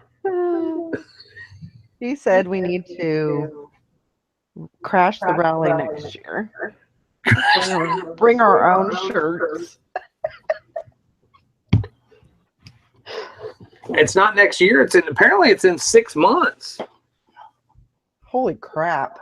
Because there's no money to be made in a reselling rally, but you can do another one in 6 months because you're just a giver. Anyhow, sorry, negative. I went negative there, but it's the truth. I mean, come on, That's seriously, right. read between the lines. That's why I told Tristan we were talking about that tonight at dinner. If we did a meetup or anything like that, it would be totally free. And we talked about a little more, after we talked about briefly on our show the other night or whatever. But and we talked about tonight. I'm gonna tell you, here's how it's gonna work. Here's the city that I'm going to be in, that Jim's going to be in, that Scott's going to be in. Here's where the three of us are staying. Maybe the same hotel, maybe different hotels, maybe the $179 a night, whatever. Me personally, I'm going to pick a place that has a decent bar, a decent restaurant, something downtown where people can congregate. And the rooms are maybe a little nicer. That's one thing I do splurge on. We were talking about that dinner tonight. I will splurge on good beer, good food, in a clean hotel room. I will pay extra for those things because when I work hard, but when I stay hard. So that didn't come out good. But when I play, I play. Wow. But when we have fun, we party. Yeah. You know what? Anyhow, you got the point. Yeah, I know what you mean. So we get the gist of it. My face is about 20 sheets of beet red. But and that's one of those things that Julie just goes, wow. But and my thing would be like, here's where we're staying. But I would try to be considerate of other people. We talked about tonight, if it was Nashville, it would be downtown-ish related to where it'd be within walking distance. If it was Chattanooga, they have a trolley line that goes up and down the main drag. I think it goes all the way from the aquarium down past all the hotels, the brewery, the restaurants. And I think it ends at like the Marriott, maybe a little south of there in Chattanooga. But it would be something like that where it'd be like, hey, if you're staying at another hotel, no big deal. Jump on the trolley, come on down, take an Uber, whatever you got to do. But yeah, I'm not going to. I did a little research after a little show thing the other night, and I'm like, you know what? There's no town that has great. If you want to stay in a $59 a night motel, that's fine. I don't. Right. Typically, because they're typically 2 stars. I don't want to get bed bugs. I'm not a germaphobe by any means, but I also need something a little nicer because I play a little harder. That's just me. I'll spend a little extra money. That's one of the few luxuries in life. I don't smoke anymore, so instead of spending money on cigarettes, that's something I choose to spend money on is nicer hotels. So it'd be something like basically like, hey, whoever it is will be in town this day, this day, this day, this day. Come hang out with us. shoot me a message. Let's plan something together. We don't have to meet at the hotel. We can meet at the brewery down the street. We can meet at the restaurant over here. We can do whatever. But it would be so unorganized, but it would just be fun. Right. You know, wow. Julie, God, I'm getting so many bad comments. I knew the minute that came out of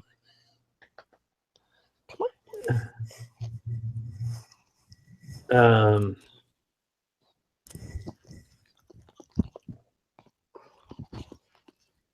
Well, Jack Smack said you could do it in Atlanta like that, but it would be high as a cat's ass in terms of expenses. Same with Nashville.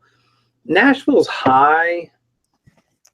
My thing is, me personally, I would probably, when I travel to a city like Nashville or a city like Chattanooga, I tend to use Priceline. I tend to start with 4-star hotels and do a lower bid. I start about $100 a night, and then I kind of, if I don't get that, I might lower the star to 3 and rebid at 100 or 3.5 and bid again, whatever.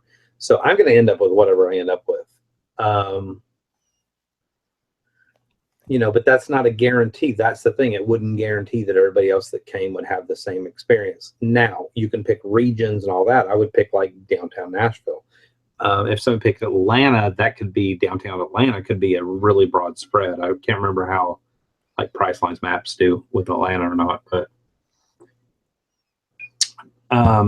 Jack Smack said down on Lower Broadway, the downtown area, you're looking at $150 a night for hotels even during the week. You are, but then again, Tristan and I have found $89 a night for West End, which is down by Vanderbilt Stadium, which has a lot of really boutique-y type nice hotels right across from Parthenon, all that kind of stuff. We found some really great stuff down there. And hell, I'm the first guy that, you know, if a bunch of people got together and met up and we ended up at, you know, our hotel, for instance, and we all said, hey, let's go downtown, and there were 10 people. I mean, if I'm already taking a cab, I'll pay the whole cab for everybody else. Let's just go downtown. You know, it's only $20 for me and Tristan versus $40 for, I mean, I'm just going to do that. Just how I work. Yeah. I get kind of generous, I guess. I just like people. Yeah. You know, if an expense is going to hold somebody up from hanging out, you know, no, I'm not going to let that happen to you. And that's genuine. That's not playing a martyr or anything like that. That's just how I am. Yeah. Yeah, I think. Jennifer said I was going to say Asheville would be nice. I don't think Jim Bennett would go to Asheville. He just moved from there. Tristan just piped in. I can hear her in the other room with their TV going there, maybe. My vote is Nashville. She has told me like 5 times since that video, night before last or whatever. She's like, we are not going to Chattanooga. But I did do a little research. Yeah, they're all high. They're all 100, 150. You got to know how to do Priceline too, though. There's a lot of websites out there that'll teach you like betterbidding.com, I believe, and Bidding for Travel, I think is the other one, will tell you how Priceline, Hotwire work, what you can bid, what you can get. You've got to kind of study the science of it. But if you're an eBay reseller and you already are kind of studying the science of how sales work and Cassini work and all that kind of stuff, you're going to find that kind of stuff fascinating. And you're bidding for an area, you know, and if Dusty goes, hey, I'm staying in the X motel in West End, and you go, hey, that's where we want to stay because that's where, you know, everybody else is going to be. And so you get on Priceline, you narrow it down to West End only. Worst case, you're going to be, you know, 7 or 8 blocks away, and you either walk or you take a $10 or $15 Uber, or we come to you or whatever, however it works. But Jim and Tara Carey said, I think Nashville would be fun. Checking out antique archaeology. I know it sounds cheesy. No, I would love to check out American Pickers Place. The only drawback I've found from the people that have visited the American Pickers Place is that the lines are really long, and it's more like, it's kind of like Pawn Stars in Las Vegas. It becomes more of a tourist shop than it does an actual like store. Yeah. You know, you're not going to go there to buy anything to pick to resell. kind of thing. You're going to wait in long lines for hopes of a glimpse of Fat Frank or whatever, the little Frank, little chubby Frank or Mike or whatever. Yeah. A couple things I've said about Birmingham, and Tristan goes, we know a guy that owns a brewery. We totally know a guy that owns a brewery. And I know a guy that owns a brewery to the extent of that if we decide to do Birmingham, he's a good enough friend that he would probably block off half the brewery and just let us have it. I guess for us, and yeah, maybe that's kind of selfish, we've seen Birmingham enough. We've lived there. We've seen this brewery enough that we've seen it. It would be cool. It would be cool for you guys to be able to go somewhere else too. Nashville's, but Nashville, even when we lived in Birmingham, Valerie, even when we've lived here, Nashville for the last 20 years of our marriage has been our go-to fun place. It's an awesome Chattanooga's fun too, but Tristan still, Nashville's fun. I'll never forget the time, we've walked past the Crazy Horse Saloon, and one night I was walking past it and all these people are crowded around, like, what the hell's going on? They're like, Garth Brooks is here. Yep. Like, he just literally walked into Crazy Horse and goes, give me a guitar. And of course they're, like, clear the stage. They're like, hell yeah, and it's just that kind of town. Birmingham's not quite that trendy, right?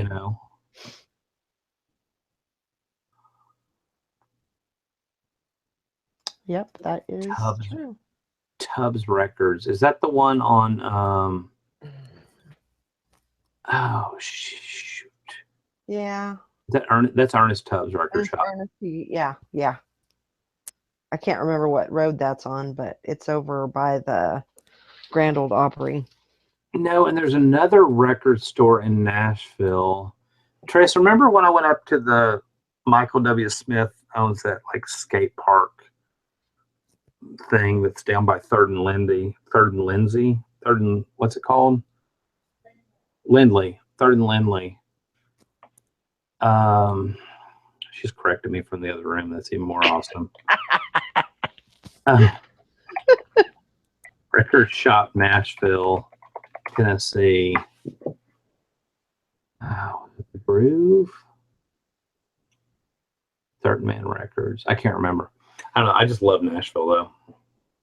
Nashville's just that cool kind of downtown where you literally. We stayed at the Union Station train station one time, and it's got this really cool. It's an old train station. I think it's like a Wyndham now, or I can't remember who took it over, but we stayed in this room, and you're literally staying inside of an old train station. And on the back side of it was this. Totally lost the name on that one. Is this Flying Saucer Brew Pub, which this is back before microbrews became that kind of popular, but they had about 150 kinds of microbrews back there, 150 different varieties of draft. It was actually still a train, it wasn't a working train. I don't think it was a working train station, but, it still had the original architecture, and you could literally walk to Broad Street where all the stuff was. And I grew up in the early 90s. My parents and I lived for about a year or two around Nashville, and I used to go to Broad Street, and there were these really cool, like there was this bookstore called, I hate it when I get pregnant pauses on live shows. Thanks, babe. But back then, the old Spaghetti Factory was still there. There was this underground bookstore. It was on a bottom level, and I can't remember the freaking name of it. But literally, you could walk in and it smelled like must. But you could walk in and you could find a first edition, like Lord of the Rings Hobbit, leather bound in a slipcase, and they were like $30. And we lived in Murfreesboro, which was right down the road. And my mom and I, and my parents and I and stuff used to just go up there and just kind of wander around. It wasn't as bar-y or touristy back then in the early 90s, but it was just it's still a neat area, but it was a really cool area. But anyhow, when Tristan and I would stay at the train station, we just walk up there and we just kind of wander around and just wander the downtown and just have fun. Even if you're not into country music, which I'm not, it was still fun, you know? And it was kind of the cool thing to do before Tristan and I met. Of course, she's in the other room and she's in the chat. She's hearing all this. But even before she and I met, a lot of our friends and I would I'll never forget one night, Tennessee played Alabama, and all of our friends decided, and we lived in Birmingham, decided, let's go to Nashville and celebrate. And I mean, it's 9 o'clock at night from Birmingham. It's about 3 hours from Birmingham. And I was like, hell yeah. And I was like, where are we going to stay? And we'll figure out when we get there. And we just literally hit all the bars downtown, and we ended up crashing like a roadway inn or something. It was bad. And the one drunk in the group, we wake up the next morning because there's like 8 people in a hotel room that literally, if you put 3 in a bed, will sleep 6. And Jim, his name was Jim. Jim the drunk is what we used to call him. And he's sleeping in the corner in a chair, and he's drinking out of a natural light can. I said, dude, it's 7:30 in the morning. Are you drinking a beer? And he goes, no, we didn't have any coffee cups. And he's drinking coffee. He's made coffee in the coffee maker in the room into a natural light can. And he's drinking coffee. And true story, he was actually, and then after he finished the coffee, he started in on a beer. He stayed so drunk, we ended up leaving him in downtown Nashville. We went downtown then again that next morning to have like brunch or whatever. He was so still plowed, we left him. And I'll never forget, I looked at him, I said, dude, you're on your own back to Birmingham. And he actually worked for a lab. He was some kind of scientist or something. But he lived in the condo complex we lived in Birmingham. And he was like Otis the town drunk or whatever. And I said, dude, we're all going home. We're going home. And because he was walking around because Alabama had won and the Tennessee Vols had lost. And he was walking around downtown Nashville going, fuck you, Alabama, and just yelling that at the top of his lungs. And he was so annoying the night before. So then when he wakes up and he's drinking black coffee out of a beer can, and he starts in on a beer or whatever. And we took a vote, and I'm like, I had a Camry at the time. It was like a 94 Camry or something. And I'm like, okay, we've all got to get back in this car. Like, what's the vote? And everybody goes, leave him here. Leave him here. Tell him why you're leaving him, and then we'll all act like we're going to the bathroom, and we'll go back to Birmingham. And we're 3.5 hours away, and we all left him. And like 2 weeks later, same condo complex. He lives in the condo, like right up and above from me. And like probably, week and a half later or whatever, he's like, hey man, did y'all leave me in Nashville? I was like, dude, we forgot you. I had some really wild, from about the age of 19 till about 21 or 22, when Tristan and I met, I had some really kind of crazy story years. That's good, though. Those are good stories. Those are good memories. Oh, Tristan remembers. Hold on, what's she remembering? When we were downtown, we were in downtown Nashville. This is kind of a cool story. We were in downtown Nashville, and she and I were eating at the Planet Hollywood, which I don't even think they're in business anymore. And we walked out of a restaurant, and there was a homeless guy standing there, and he's like, hey man, can you spare any change? I said, dude, I don't, and this has just always been my thing, is like, I don't have any change, but I'll buy you a meal or whatever. And I turned to him, I said, we just left the restaurant, and we literally haven't touched half the sandwich. None of this is not eaten off, whatever. Would you like, a hot meal? He goes, yeah, I'd love that. And he got a big grin on his face, and I just handed him all our leftovers or whatever. And Tristan still reminds me, she's like, those were my leftovers. I was like, you don't regret that. You just gave my food away. We were in downtown Nashville. I got lots of Nashville stories. We're in downtown Nashville, and this is back in the early days of eBay where you didn't have smartphones. And I needed to check my eBay email. So I went into a Kinko's to do the time rental computer where you log in. It goes, dials in or whatever. And I look over, and it's what was his name? It's the guy from Ferris Bueller, and he was in The Producers. Ferris Bueller went on to do a Broadway production of The Producers. Alan Ruck. And it was Alan Ruck, if y'all remember, he was the kind of nerdy friend of Ferris Bueller that always wore the hockey jersey or whatever. And I look over and I was like, that's the guy from Ferris Bueller. And he's literally sitting like, it's like cubicles. He's right here. And she's like, ask him for his autograph. I'm like, I'm not going to talk to him. It was him. But this was the days before like smartphones and internet. Like he was doing like everybody else does and having to check his internet from an internet cafe, check his email from an internet cafe. And I was sitting right next to Alan Ruck and I'm like, there's no way that's him. So I'm typing on my like rental computer. I'm like, he's here for the producers. It was so awesome. Talk to him. No, you talk to him.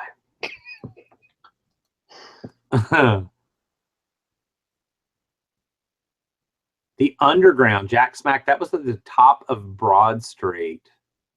Huh. Oh, wow. Jack Smack said there used to be this nasty club down there called the Underground as well. Talk about things you don't want to remember. It was the very top of Broad Street on the east side of the road, and you went kind of around the corner, and it was downstairs. And I think they actually put some kind of brew pub or like try craft beer stuff in there in later years. We used to park. There was a lot catty corner to the northwest of that. It was right there. It was a really cool, like, pay as you go, put your money in the slot thing. But yeah, the Underground, I don't remember that one. Oh, wow. The memories. Craziness. That's awesome, though. Nashville's just a fun town. Even if you're not into country music, which I'm not.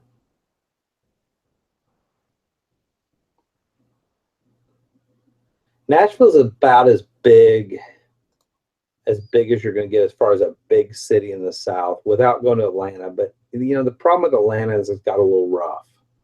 It's not really as downtown friendly anymore. Yeah. And Nashville still is. Really, I don't think Nashville is very big. It's not that big. It's really not that big. But for the South, it's kind of considered the big go-to place. Yeah. I really like Nashville. We went to Memphis. We didn't do anything in Memphis. We went to Graceland, and that was it. But I really like Nashville. We drove around, and it was a lot of fun. Did all the touristy things and went to all the museums and all that.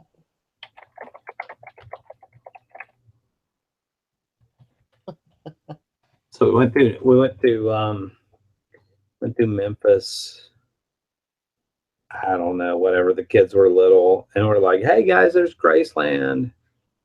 Do you want to stop or whatever?" And the kids are like,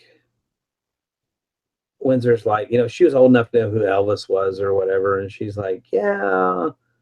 And we're like, "No, we'll drive past it." And then we stopped at Taco Bell up the street. Uh-huh. And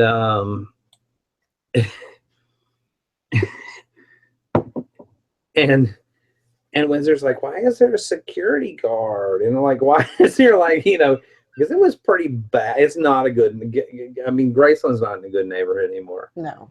And we're like, "Why is it so bad?" And Tristan's like, "Well, don't you know the song?" And then she starts like singing, "It's another hungry mouth to feed in the ghetto." And I'm like, I said, "Okay, guys, Elvis sang a song called In the Ghetto. It wasn't always in the ghetto, but now it's in the ghetto, so it's kind of ironic, Right.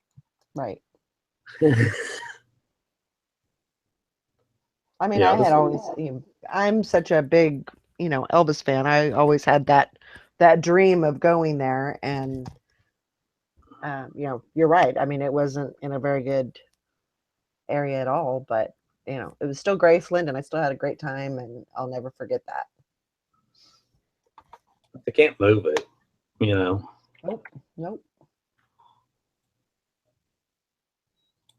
I think they've added a hotel, Heartbreak Hotel. Cha-ching. I've got a couple offers I didn't notice at dinner, so it's not like I'm winning prizes. Mm-hmm. It's still a cha-ching though. That's good. Here's a second one. So That I paid, almost I paid that just those that, two paid after fees, everything else probably paid for dinner, so that's cool. yeah. So I get the check at dinner tonight, and I'm like, I did not drink 3 pink drinks. I don't know what the hell, you know. And they had gotten my check and Scott and his wife's check mixed up, and I was like, those are your wife's drinks. Hmm. I know. I know blackberry thistle tea.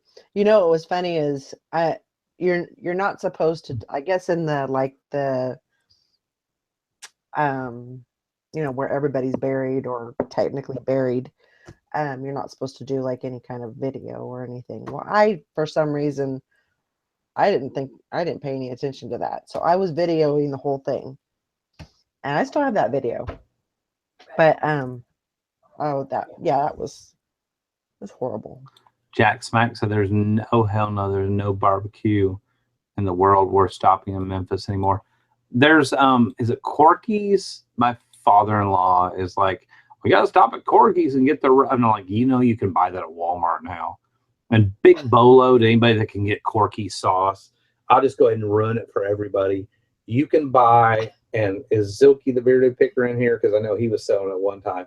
I'll just go ahead and ruin it for everybody. If you can find Corky's barbecue sauce or Corky's rub, you can sell it on Amazon. The weight kind of kills you on the fulfillment fees on FBA, but you can make some really good money. So go find Corky's and sell it. You can make some good money. There you go. Bolo over. I know Jack does.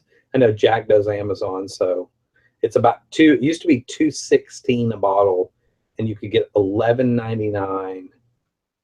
They charge you because of the weight. They charge you about $7 in fees, so you'd end up netting. You double your money on a $2 bottle of barbecue sauce. But there you go. Ruined that bolo for everybody.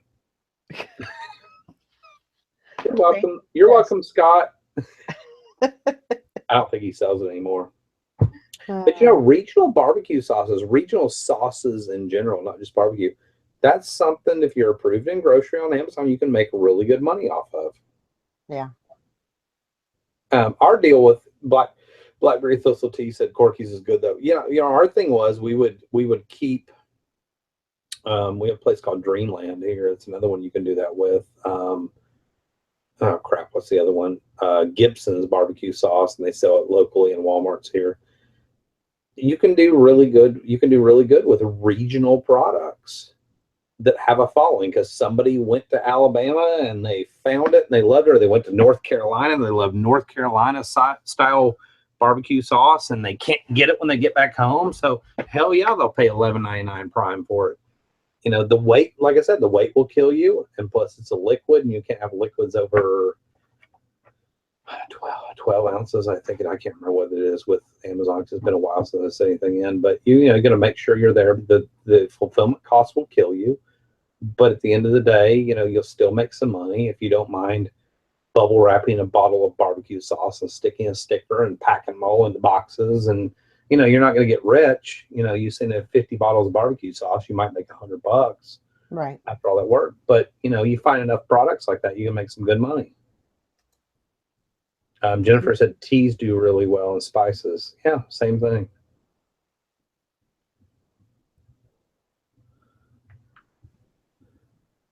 So Blackberry Thistle Tea said Beale Street was interesting. So about 18 years ago, we had the restaurant. We had been in 18, 20, not probably 20 years ago. We'd been dabbling in eBay some. It hadn't really taken off. And a friend of mine there in the little town we lived in where we had the restaurant, I think we might have sold the restaurant at that point. And he goes, hey, you want to make some money? And I was like, what's up? And he's like, it pays $100 a day, which that's a lot more money 20 years ago than it is now. And I was like, all right. He goes, we're going to do the Black Heritage Festival in Memphis, Tennessee. And he owned these little kiddie rides. Like these little, you see them going down the highway and they fold up and they have they're the whole little trailer and they fold out and they have the little kids rides, whatever. I was like, what do I have to do? And he's like, just run the ride. Or I was like, okay, cool. We get there to Memphis and he hasn't prepared very well. We don't have the right permits. We don't have the right everything. So and he's put us all in a hotel room. It's like me and 4 other dudes, which actually were really cool.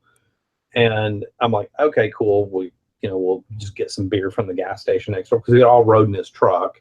He's like, I'm going to go downtown and get the permits or whatever. We got to start tomorrow morning. And we're like, well, we're going next door to get beer.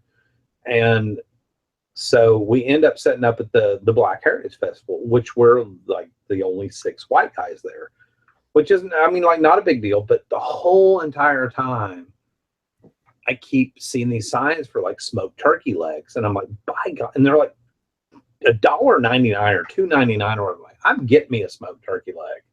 And finally, I wander over. We get to take a break or whatever, and I wander over to the one at 10. Oh my God, that was my introduction to smoked turkey legs. And I'm like, there is so much damn meat. I mean, a smoked turkey leg is this big for like $2 or $3. It's the best meal I ever had in my entire life. Yeah. Who is showing his ass? Wait, let me back off on Jack's mic.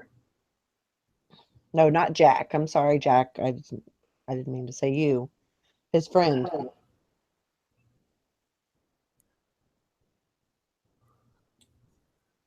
don't know.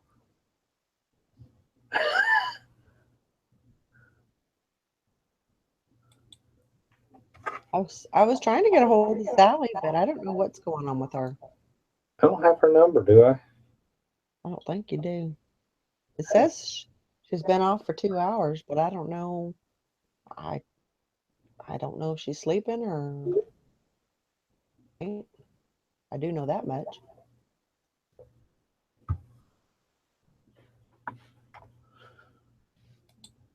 Yeah, but the thing is, we were talking about that tonight. Like, I leave my Facebook open all the time. And somebody commented one day, you're always on Facebook. And it's like, I leave that tab open. This is my computer, nobody else uses. Like, yeah, it literally looks to, Dusty's active. And Right. Dusty's active all night. No, I'm not active. I will shut that tab down sometimes if I'm in a group chat. Like, I do a group chat with you and Sally and people for the morning show. And sometimes it gets a little active. So if I'm going into the other room or going to bed, I don't want to hear it in here going ding, ding, ding. So I'll shut that tab down. But 9 times out of 10, I just leave it open. Yeah. So it makes it appear that I'm like up all night and on Facebook all the time. Went to dinner tonight. I just left it up the whole time.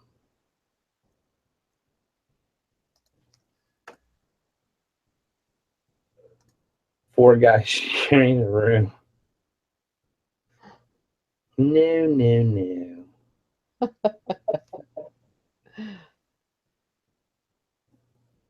Julie V, I'm glad we could brighten your night tonight, or that Valerie could. Val's out of the closet. Nathan, the tour guide was showing his ass. Dusty is saying, oh, I'm sure it will be. The sound bites are priceless, I'm sure. Oh my gosh. Angela Barney, Fishing for Treasure, said Dinosaur Barbecue is a local restaurant. They sell their sauce in the grocery store. I wonder how it would do on eBay. I think the best way to get an indicator, if it's got a barcode, scan it with the Amazon seller barcode. If it's ranked in grocery, if it's under about, this is a guideline, there's more to sales ranking than that, but if it's ranked under 100,000, I was going to say 80,000, if it's ranked under 80 to 100,000, if it has several reviews on it, if it looks like maybe it's sold on Amazon, that's a good indicator. It probably would do good on eBay, assuming you can't find it on eBay. And the worst thing is, you buy a bottle of it. If you like it, you buy a bottle of it, you take it home, you list it on eBay, list quantity 20. If you're sure it's something you can get on a regular basis and it's not going to run out of stock in your local grocery store, and you list quantity 20, you figure out what it's going to do. Normally with barbecue sauce, you can fit 3 bottles as a general rule, measure and check, but you get to fit 3 bottles, usually sometimes 4, in a padded flat rate with a little extra padding. Usually 3, kind of count on 3. So it's going to cost you about $6.80 or whatever. Sometimes you'll do better as a 3-pack. You can get a little more money, and you only have 1 shipping cost that way. Versus 1 bottle of barbecue sauce, it's automatically going to weigh a pound usually. at least. So you're going to have the same weight or the same shipping rate anyhow. So why not put a 3-pack together, make a little less per bottle, but only you'll still have the same shipping cost. And list one, throw one up there.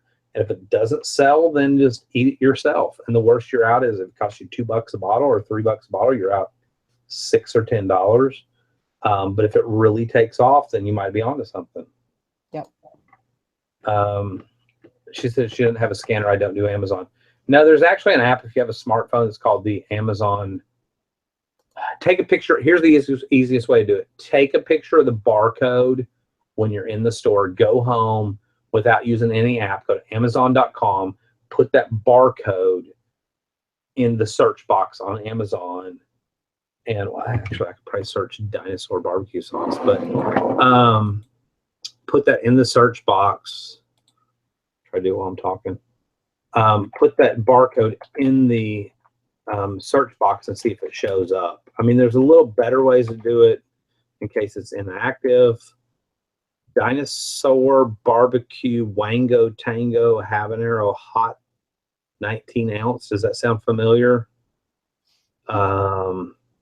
Dinosaur barbecue roasted garlic honey barbecue sauce 19 ounce. Dinosaur barbecue mojito marinade and dressing 19 ounce. Let's take the one, they're ranked 47,000, 30,000, 86,000. That's a pretty decent seller. Let's take the first one at 47,000. It's $9.59 with free shipping, merchant fulfilled.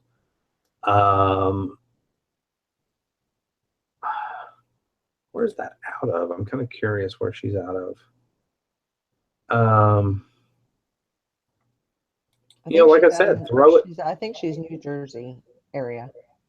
Throw it up on eBay or go search it on eBay. Yeah. Actually, let me copy. She said she doesn't have a cell phone either. If she's just looking for eBay.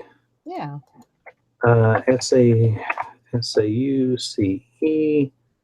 There's 20 results, so you got some pretty heavy competition. But if you look at solds, you got one, and it's two 19-ounce bottles for $9.99 plus $7.95 shipping. So your shipping and your fees are going to be a wash. I'm assuming that's not glass, and it kind of looks glass, and that sucks. Because then you may not be able to do a padded flat right. But you can throw a listing up there, and if it's something you can regularly find in a grocery store, then it's no harm, no foul. It doesn't cost you anything to, I mean, maybe 10 cents or whatever for a listing, and you throw it up there, figure out what your cost will be, and see what you can do. Yep. My experience has been, though, like on eBay, sauces like that, usually you do better. Figure out what you can fit in some kind of flat rate envelope or box. Figure out what will fit, maximize that to its potential. If it's 2-pack, 3-pack, and then offer a 2-pack or 3-pack and undercut the guy that's charging $9.99 plus $8 shipping. That's $18 a bottle. So he wants $36 for 2 bottles. Run a 2-pack for $29.99 free shipping.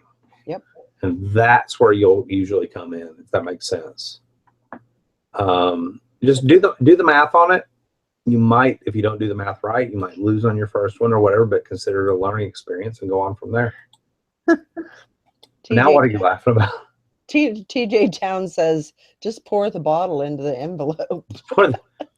Just pour it into a plastic bottle, a plastic milk jug.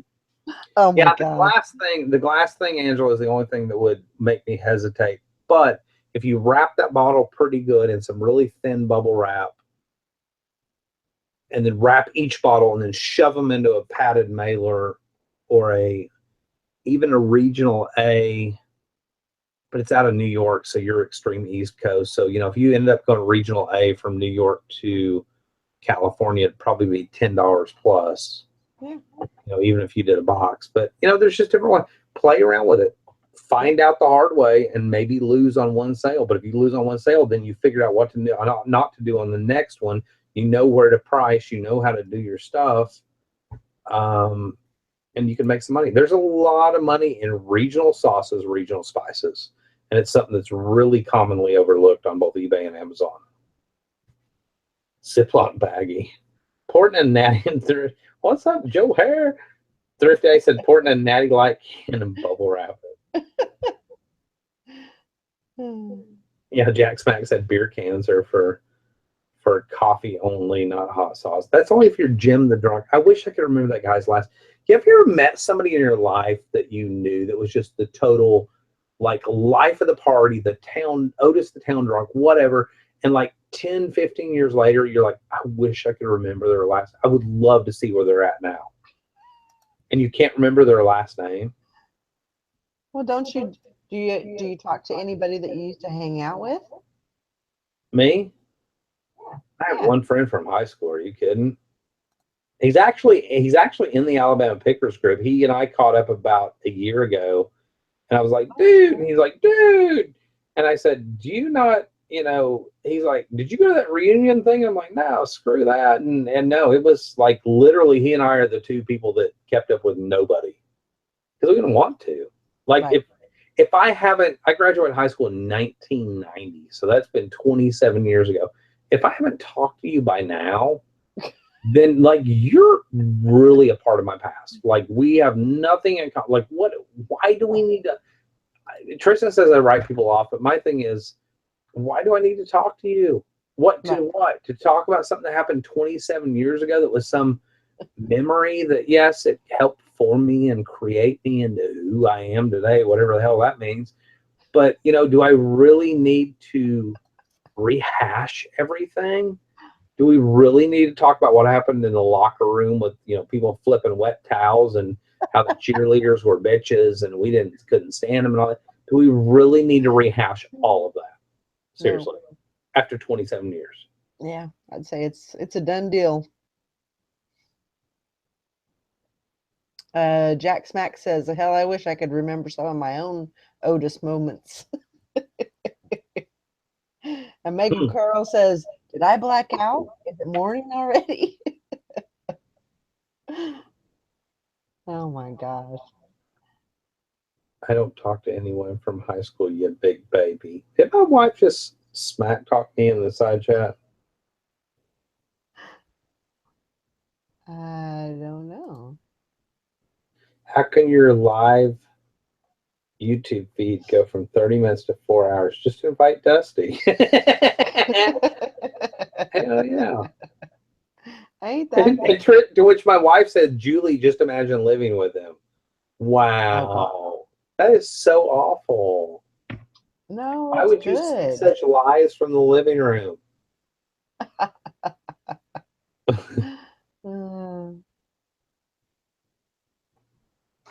So awesome.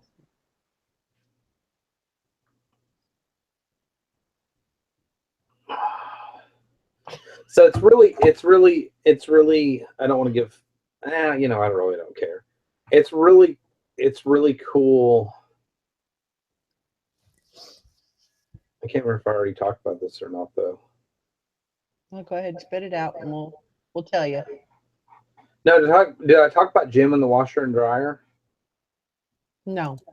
Okay, it's really cool. I think I was talking about it dinner night. It's really cool sitting down and networking with people. Jim and Ashley, they moved out of a condo. The washer and dryer belonged to the condo, and they got here today, and the truck hadn't unloaded yet. I look over and I said, they're waiting on, or the truck had gotten there. They drove their own truck, but the movers hadn't gotten there. And I said, your washer and dryer up there? And Jim goes, no. Like, I need to know about your connections here. You said, yes, some connections with people who use washers and dryers or whatever. We're going to have to find one, and we need to do it, pretty quick. And I'm like, okay, cool. And their movers still hadn't got there. It's like 2:30 or 2 o'clock this afternoon. I said, well, Tristan and I are going home. She's going to take a nap. And I said, our mail, according to my son, our mail hasn't run yet. It's still on the porch. I've sold 4 more items. I'm going to get them shipped out, and let's get together for dinner.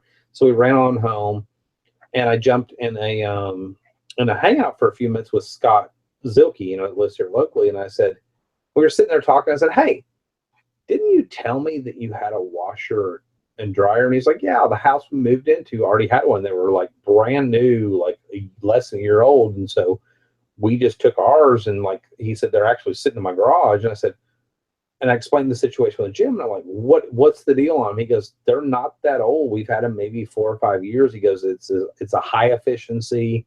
It's not a front load, it's a top load high efficiency and just a regular dryer, but it doesn't make any difference because high efficiency spins everything so fast. And I'm like, what do you want for the parent? He's like, $100. And I'm like, done.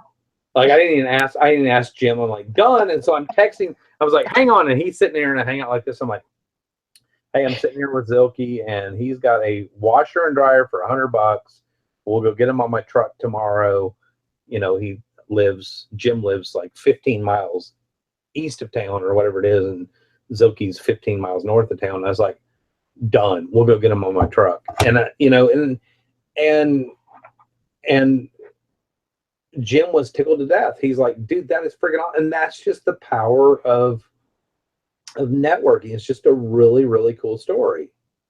You know, and they're hunting for a dining room table. They don't like their old one. They've had it for years and years and years, and one of the legs ended up breaking kind of a little bit in the move and all that.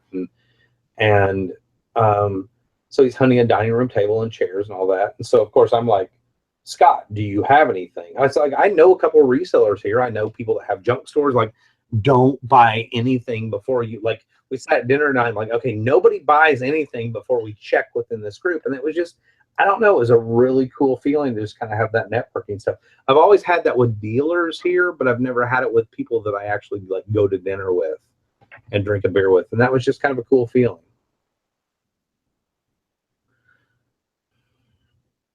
Are they really talking about?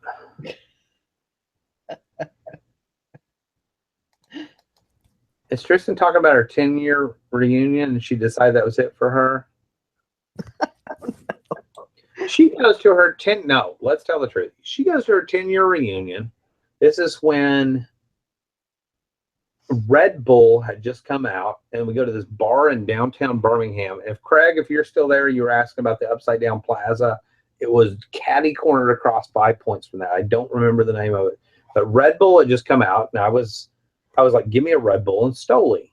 And so they're like, okay, cool. And they keep serving me Red Bull and Stoli vodka all night long. And then at the end of the night, and Tristan's drank whatever she gets, and I get the tab, it's like $250. I'm like, what the hell? And they're like, yeah, those Red Bull and Stolis were like $17.50 a piece. And I was like, oh shit. Oh my gosh. But at her 10-year reunion, there's this guy, and she's like, yeah, we were good friends in high school.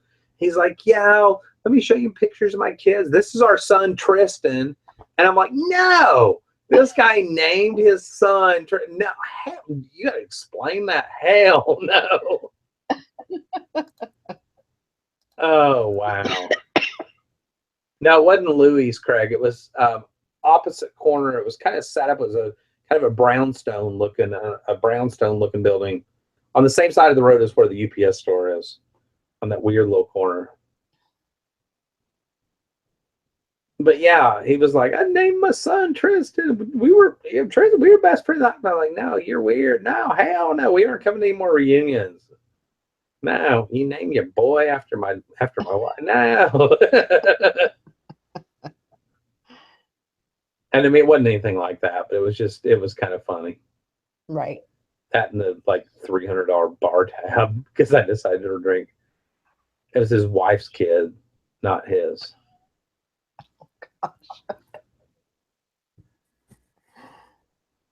It was still weird. Yeah.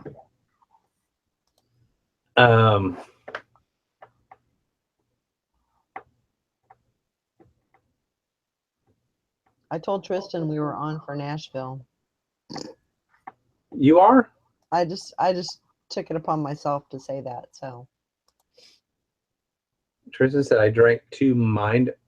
Oh my God, mind erasers. I don't even remember what were in those. Oh my God. There's such a thing? Oh my gosh. That would be horrible. Tris, what was in a mind eraser? She goes, hell if I know it, erase my mind. Oh my God. The crazy car wants to know if Nashville is black rifle friendly. I have a few hundred rounds I can do. You know what? It's Tennessee. I do know that my concealed carry will transfer up to there. Well, actually transfer to all the states surrounding Alabama. Is that black powder? And Jack Smack said, black rifle friendly? Is that black powder rifle friendly?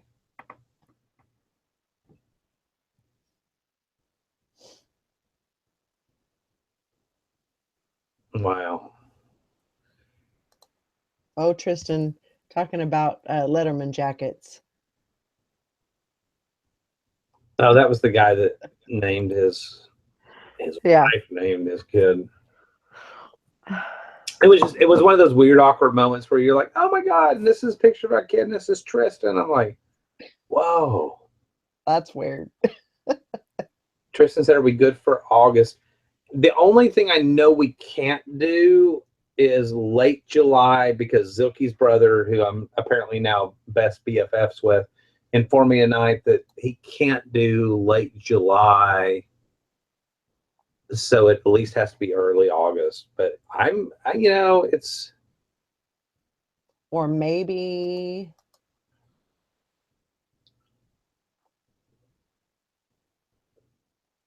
I don't See, know. Everybody's just going to have to, kind of make a decision. and I don't want to make it difficult on people that are farther off. This is where I'm not good on planning. Right. If somebody said, hey, we need to have a meetup, I mean, in the frame of mind I'm in right now, I would be like, hold on, June the 20th. I'd be like, yep. Well, we got stuff for 4th of July, but I'd be like, yep, it's going to be July the 14th, 15th, and 16th. Because that's soon, and I can plan for that. It gives me something to look forward to. We're very sporadic. We're very spur of the moment.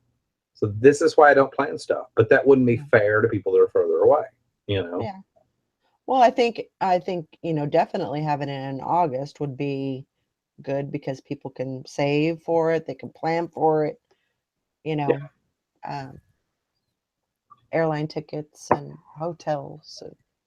But I feel bad if people are having to plan or save for something. Then to me, that's like expectations. And I'm like, if I ever do a meetup, don't come to it with expectations. Yes, I will be there. If I'm going to do a vacation, I'll be there for 3 or 4 days and I will have fun every single night. And you are welcome to joining me with the fun. But I'm not going to get up on the stage and I'm not going to speak. I'm not going to give you any revelation of whatever. You can ask me personally whatever you want, and I will tell you every detail with exception, but pretty much every detail of my life because my whole entire life's an open book. But it's not, if you're one of these people that expect structure and like we're going to be there at 2:45 p.m. at the brewery on Broad Street at whatever. No, it ain't gonna happen. But that is the thing about the whole. I mean, when you're paying somebody that kind of money that they did. No, this one will be free. And if Tristan has a headache and she's laying down in the room, Tristan's gonna have a headache, and I will meet you in the bar, and she'll catch up with us later. Or hey guys, I know we said we'd get together for breakfast, but it ain't gonna happen because I have a feeling I'm gonna sleep in tomorrow morning. But you're welcome to have breakfast. It's just gonna be. That's just the way I am. Yep. I'm not gonna avoid anybody. I don't mean it to sound like that, but it's we're just not real big. We're very spur of the moment. That's one of the reasons I think we've been successful in this business is because we're not planners and we go with the flow. But at the same time, if somebody says, hey, let's go over here and let's do this, I'll be like, hell yeah, let's move this thing and let's go there now. It's just how I am. I just got told to shut up. And Tristan said, oh, hell no. This is a giant fun tribal meeting. I just received $25. Yes. Oh, that was on the offer I received a minute ago. Yeah, maybe like mid-August. So Jack Smack, are you going to be there? Are you going to make it? I got to ask you. He said Dusty is going to finally answer the free shipping versus paid shipping question in Nashville. Yeah, I got my own opinions on that. Jack, you gonna be there? You gonna finally show your face? He said, I can. Good. Game on. And Jack, I will buy you your first. Are you a drinker?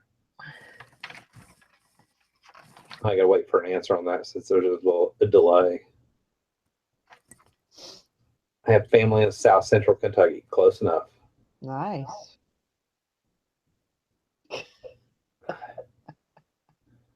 Yeah, Well, like Tristan said, not everybody will be drinking, and that's the other thing too. We were talking about that at dinner tonight. Not everybody's a drinker. Tristan didn't drink. I'm not much of a drinker. Jack Smack said only until the bottle runs out. That's right. All right, so Jack is a drinker. I will buy you your first 4 drinks. There you go. And remind me that I said that because I will totally do it. If I say it, I'll do it. As long as it's not Red Bull and Stoli at $17.50 a pop. Even then. But and that's something we were talking about at dinner tonight. Tristan said, let's not exclude people. Not everybody's a drinker. I don't want people to feel like it's truly a drink event. I am more in my social element when I've had a drink. It's something I enjoy. It's something that helps me to let my hair down. I don't do it all the time. I don't do it every night.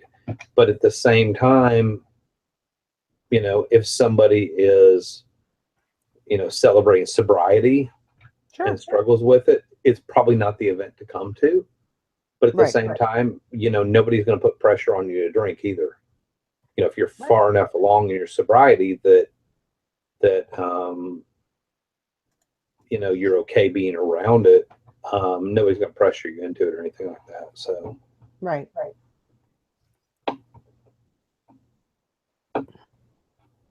Jennifer says she's not much of a drinker. Jennifer, you can drive. No, I'm just kidding. If you're not a drinker, you get to be the driver. No, I'm kidding. That's the rule. And if you're not a drinker, one of the fun things about not drinking is to sit around and laugh at the people that do. No doubt about it. There's a lot of humor in that. And take pictures and then bribe people and make money.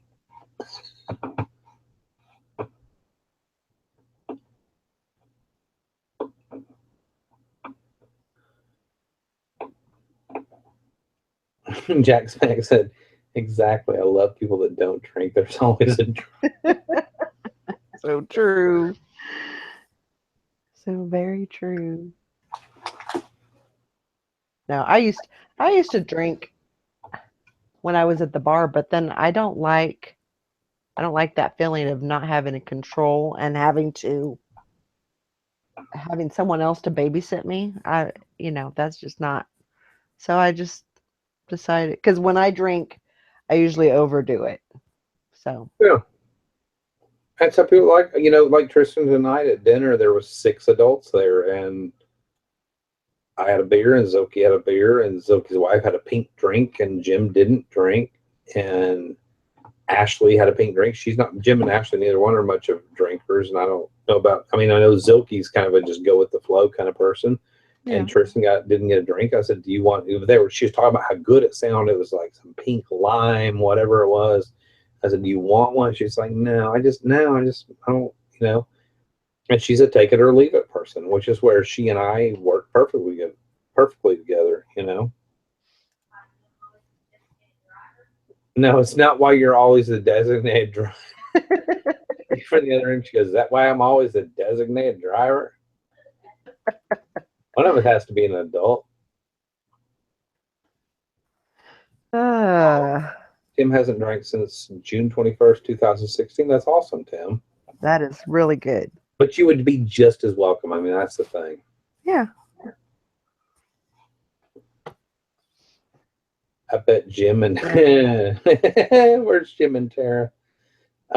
This one time at the bar when I was milking horses, Jennifer said, I bet Jim and Tara has some crazy. Okay, if we do it, they've got to come. Oh yeah. She said Jim is drinking right now. Jim needs to come on. Tara, please let him come on right now. Please, please, please, please. Give him a hall pass. You've got the link. Valerie sent you the link. Just come. Jim, where are you?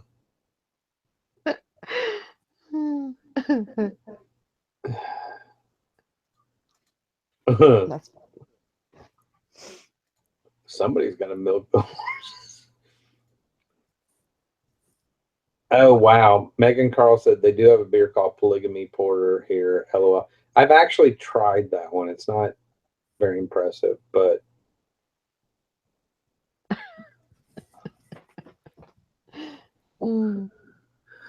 Nikki. There Nikki she should join is. us.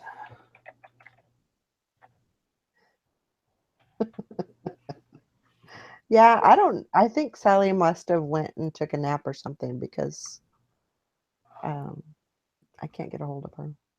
No, I never tried polygamy. No, sorry. It's making in Utah. That's a beer. That's actually a beer out of a I think so. Utah brewery. I think she is. Enjoy. Oh yeah, it went in. Oh, it went in. Hold on. I gotta get a beer for this one. I've never. You realize we've known each other for like a year now. I've never seen you in a hangout at night. Oh boy. Oh boy. I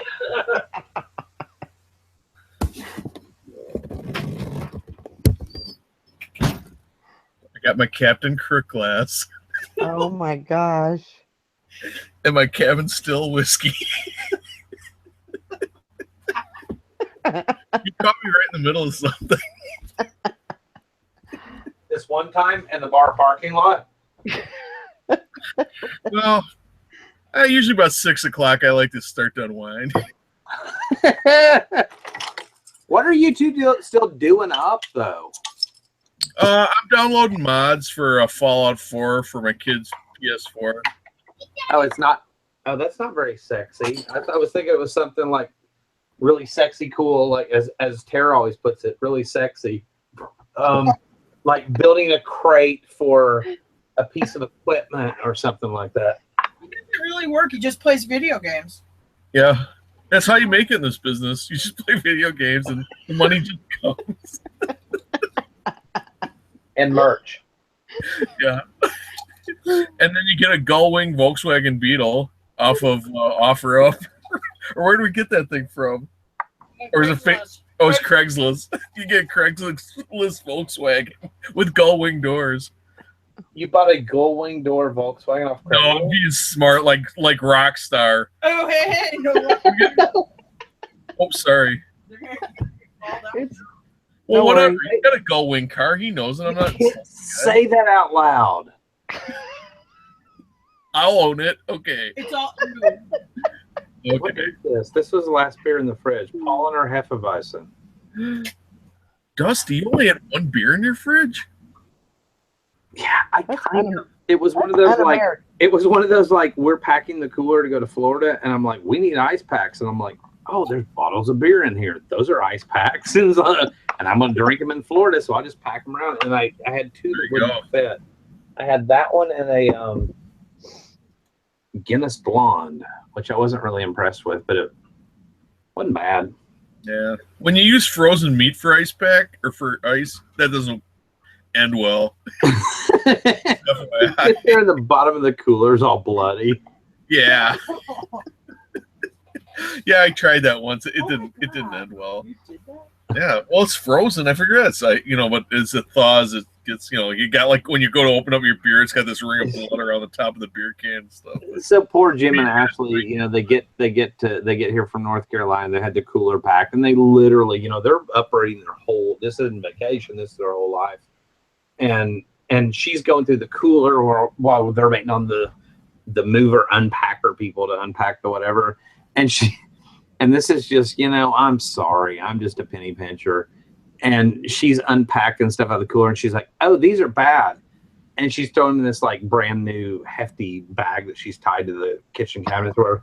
I'm like, that was like 4 pounds of chicken fingers. And she's like, well, the kids never liked them. I'm like, but they're still cold. And I'm pulling them out, and Trish is like, oh my God, would you quit digging in their trash? I'm like, Gabe would eat those. There's nothing wrong with this. And then she throws another bag away, and I was like, what was that? She goes, it was like what was left of a 3-pound thing of breakfast sausage. It had a pound and a half or whatever. And I'm like, but they're still frozen solid.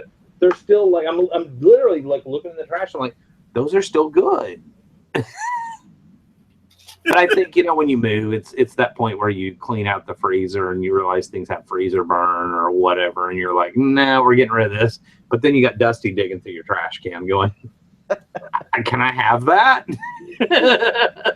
My son doesn't know the difference. I'll fix him breakfast, sausage and eggs tomorrow. I don't like giving meat over 3 months. Sometimes I'll push it to 6 months, but chicken fingers, Dusty, chicken don't have fingers, okay? So we don't know what part of the chicken these things are made out of. It's all that pink meat.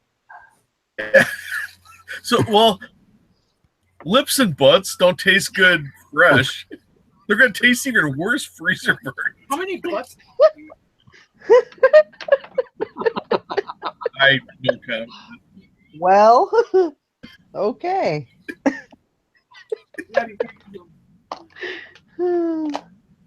Wow, the viewer just went up big time. I bet they did. Jeez. Really? You're being smart. So how far is it from you to Nashville, dude? You've got to be there. 700, about 750, 800.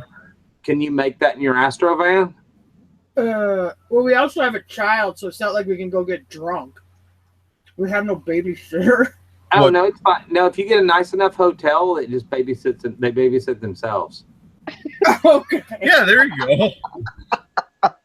Like, as long as it's not a no-tell motel, you lock them in, you give them one of your 2 cell phones, and you be like, 2 numbers to remember, 911, and the button that says dad. That's it. That's all you need to know. I just give him the dad button, because if he calls 911, they're going to say, "Where's your parents?" Or they're gonna go, Yeah. "Where are you at?" And he's gonna be like, in this room playing Nintendo. They're like, "Well, where's that?" He's like, "I don't know. My parents told me not to tell you they were drinking."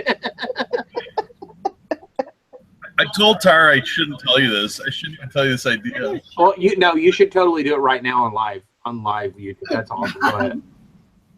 Okay, can we drop Antique Archaeology's name? Can we drop what?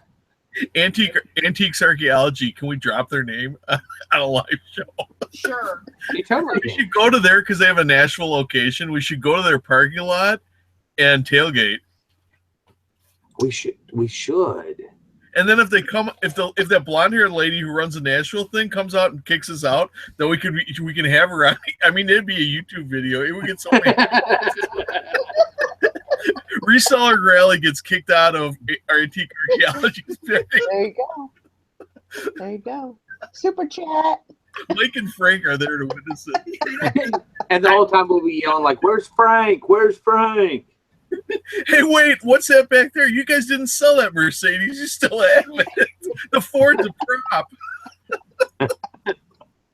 Would you have one of my It's shirts? fake. Mm. It's fake.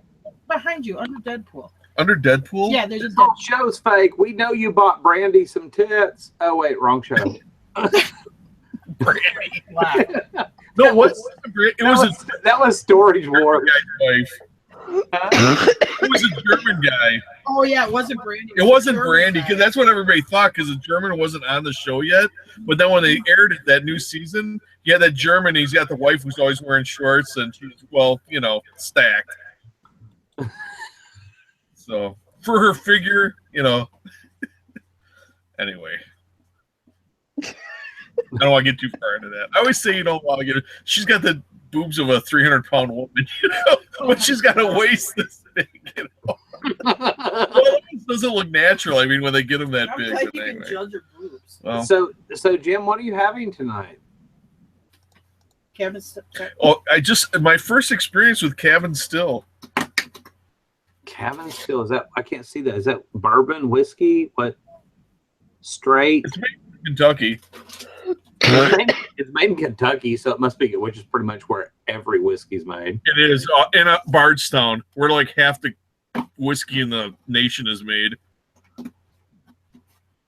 So anyway, Straight or with a mixer? with Coke. Yeah, usually I have it with ice cubes, but it's kind of going easy because I was doing computer stuff for my kid. I didn't want to dig him a tunnel on Minecraft to hell or whatever.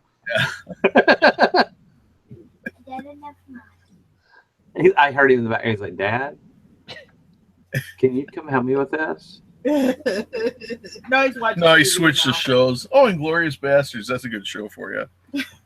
Tiffany C wants to know that's all you've drank out of that bottle. We just bought it tonight. I just started. My first. Don't egg him It's on. my first Captain Crook. He's not an amateur. Your first camping. I have to get- Oh, that's right. You're in Wisconsin, so it's like 3:00, right? Yeah.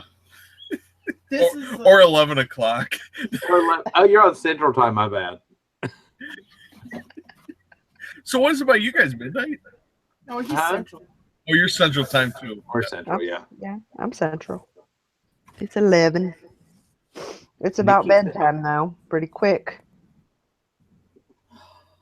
Is this where you say, "Okay, it's about time to wrap up the show," and then you just click the That's button right. in the middle of the sentence? That's right. No, it's just getting good. Is this like when I would say at the bar, you came from somewhere, you need to go back there now? Oh, come on, it's too early to leave. It's 2 o'clock. You came from somewhere, you need to go back there now. Oh yeah, because they stay open. They go to Gino's looking for girlfriends. Like, you'll be here yet when we get Yeah. back. And When then I'm we lock wiping down the door. bar, I got the lights up and I got people banging on the door. Hey, come on, let us in, because they went to the other bar chasing girls. I'm like, nope, you left. It's over. Now, you know it's bad when they start playing that song "Closing Time" that everybody plays, and you're like, "Oh yeah." Last call. Yeah, that's pretty lame. I don't What the think hell they is- did that. No, I shouldn't say names. God, the guy who owned the bar, his son-in-law. What the hell? It wasn't Closing Time. It was Oh, some he other. always play that stupid. It's been a song. while. It's been a while. Oh yeah. So And good. I forgot who sang it. Yeah. It's like a '90s. It's like a 2000s song. It's been a while since. Yeah. Anyway, he'd start playing that. And the jukebox. He'd like play it over and over. It's like, hey, you need to get the hell away from the jukebox. Nobody wants to hear "It's Been a While" again. So, Starts anyway. what? It was a good song the first time we heard it. Oh my god! You said this couple would come in. They were both like 6.5 feet tall. Nice, people, normal looking people, except for their height. They're both freakishly tall, the guy and the woman. And she'd come in and she'd walk. He'd order the drinks and she'd walk straight to the jukebox. I knew it was going to be on in like the next 2 or 3 songs. ZZ Top's Tube Steak Boogie. Oh She loved the Tube Steak Boogie. god. Okay. Oh my Anyway. gosh. And she'd just be out there. And we didn't have like a dance floor. It was supposed to be like a half-ass sports bar, but it was kind of like a beer and a shot bar with some pool tables and dart machine and stuff and some sports stuff up. But we didn't like sports bars. You know how they like schedule like what games are going to be on that day or whatever. It wasn't that far into it. But she'd get out there on that old carpet by the pool tables and start dancing the tubes. And he'd come out, the guy come out there and move a little bit, but I mean, she's really shaking it down or whatever. It's just funny. As soon as they walk in, aside from the fact that they're both like 6'4", 6'6", they did the same thing every time. It was kind of funny. Y'all totally got to drive the 700 miles. Oh god. Well, we'll see what we're doing. Oh gosh. Well, if it's by April, who knows? We might be moved by then. No, it's August. That's too much. Oh, August. Oh, I thought you were saying like next spring or something. Oh, we'll see. I guess August. Oh my God, August. Tard might have to stay home and watch the kid. oh, boy. Jim's like, I can hop on my snowmobile and be there in 45 minutes. He'd probably ride his motorcycle down. His motorcycle, his 76 model Kawasaki. with no 71 wind. Yamaha. Is it 71 or 70? I thought it was 71. Yeah, it is 71. 71 Yamaha with no windscreen on it, all the way from like upper Wisconsin to Tennessee. Dude, if you could do, it's funny. We were coming back from Florida and I was like, oh, I want to be on my bike. But my bike's like yours. It's so old. It's so like, it's not like cruisers of today that are built for the highway and that doesn't have a windscreen, all that. I'm like, I wonder if I actually rode that from Huntsville, Alabama to Cocoa Beach, Florida. It would probably take me 3 days because I wouldn't be able to do over like 250 miles without just beating my ass.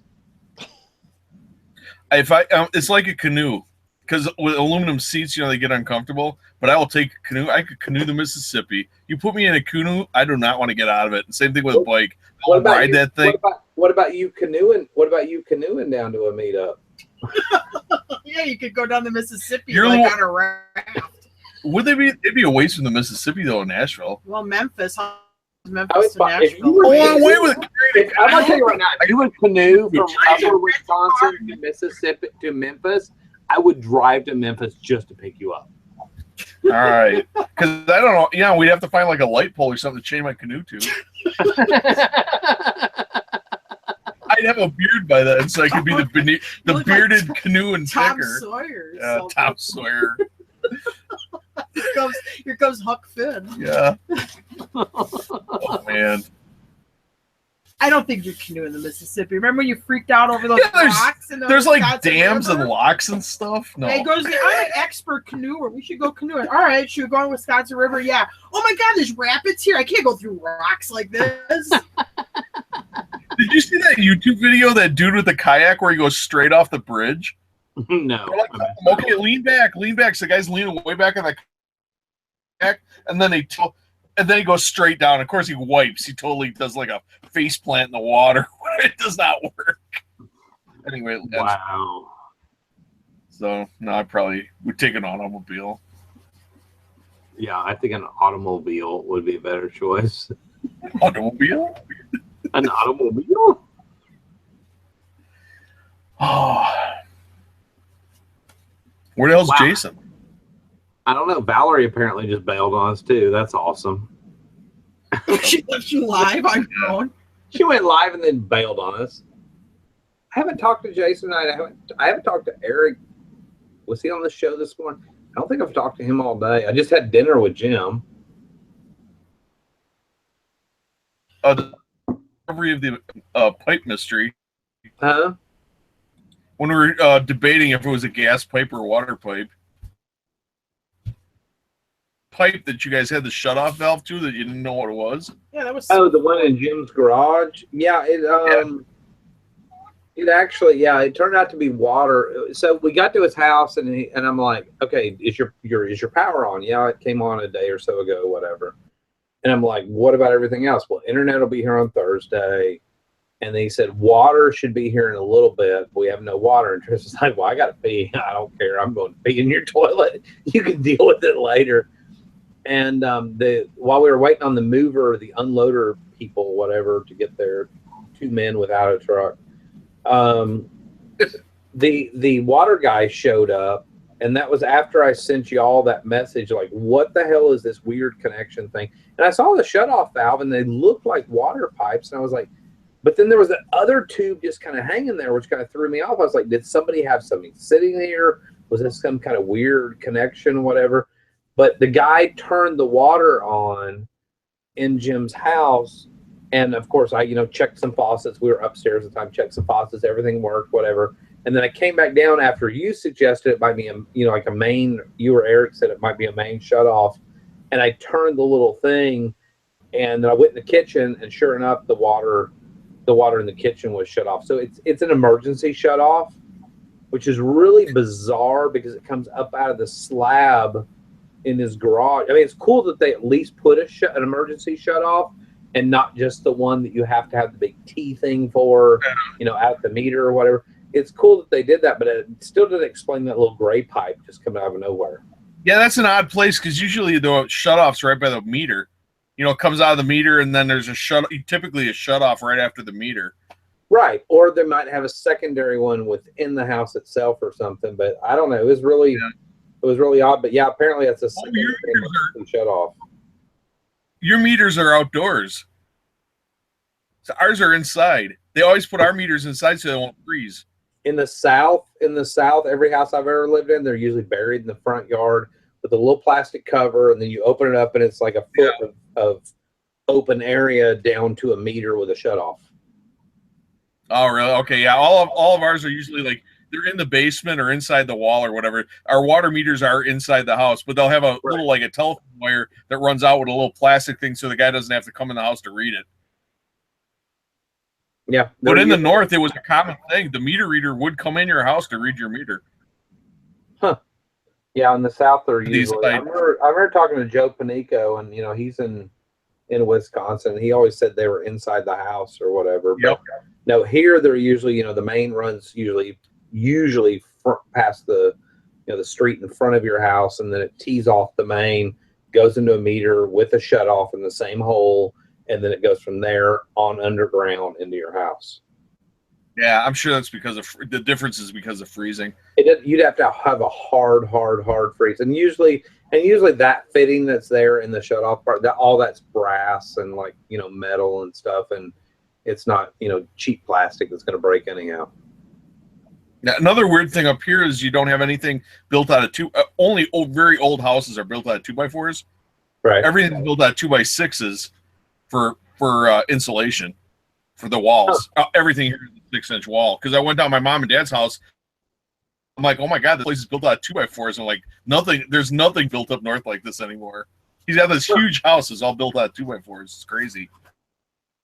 For me, and it's built on a slab that's just basically the footing is cement blocks went around it. They poured a slab and used those cement blocks for the edging, but it doesn't go down more than those blocks. I mean, it's just literally set on the ground. I mean, here you got to go 46 inches to get below the frost line.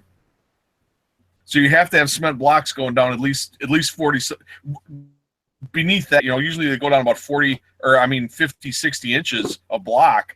And then to the footing in the ground. Otherwise, the whole house will heave. You couldn't build it like that. So that's the difference between here and the South. I mean, we have slab houses here that, Tristan's grandmother that just passed away, I mean, her house was built on a slab and it was no problem. And, if it's a house built on a crawl space, it'll have, 2.5 feet of cinder block below the actual ground level. And that's no big deal.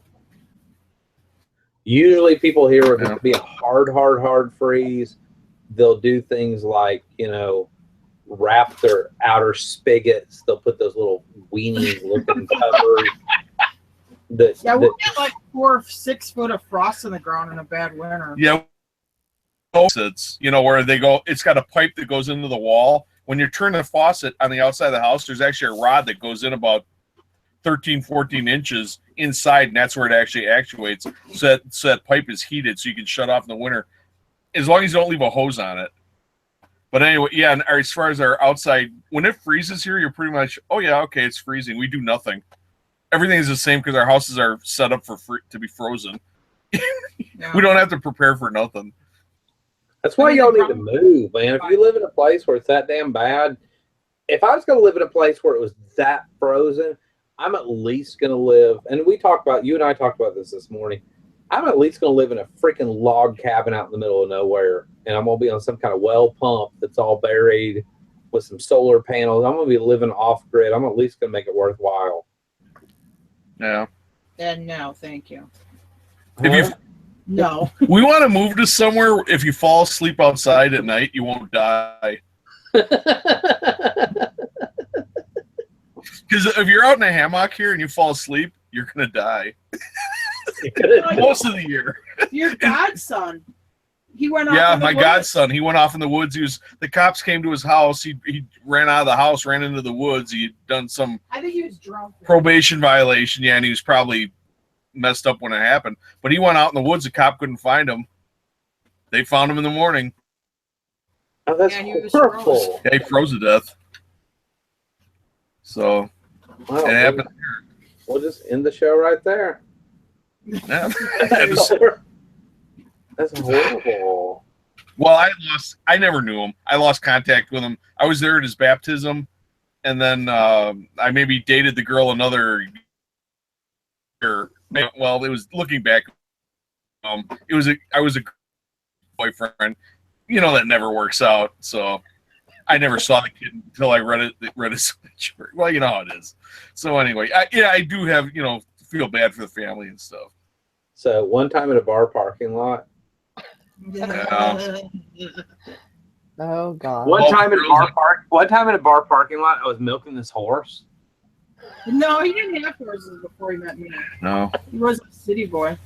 Yeah, don't get me going on what I've seen in the bar parking lot. Tell him when you got your head smashed in the parking lot. That wasn't a bar. That was at my high school. I thought that was a strip club. Oh, when I got thrown out of the strip club? Yeah. I go into the strip club. It's a bachelor party. We got a school bus. Not my bachelor party, but anyway. So let's perk into this. It was called the New Yorker in Washington. Ooh, New Yorker, classy. Okay, I go in there. They got these mirrors where the girls dance, but they wear that body makeup. So every time they touch, like they're all streaked up and greasy. The pole is all greasy. This girl gets out. This woman gets out there, and they turn on the black lights, and she looks like a zebra, from stretch marks. And you put black light on me, I'm not gonna look great either. But I'm not out there dancing for money. So anyway, I'm like, oh man, what are we paying for this or whatever? So I take off one of my socks. I'm wearing a pair of kangaroo high tops. This dates time when kangaroo high tops are still cool. This wasn't like old shoes. You could still go and buy a pair of kangaroo high tops. I take off a sock. Did you have a zipper on the side of them with all your money kept in it?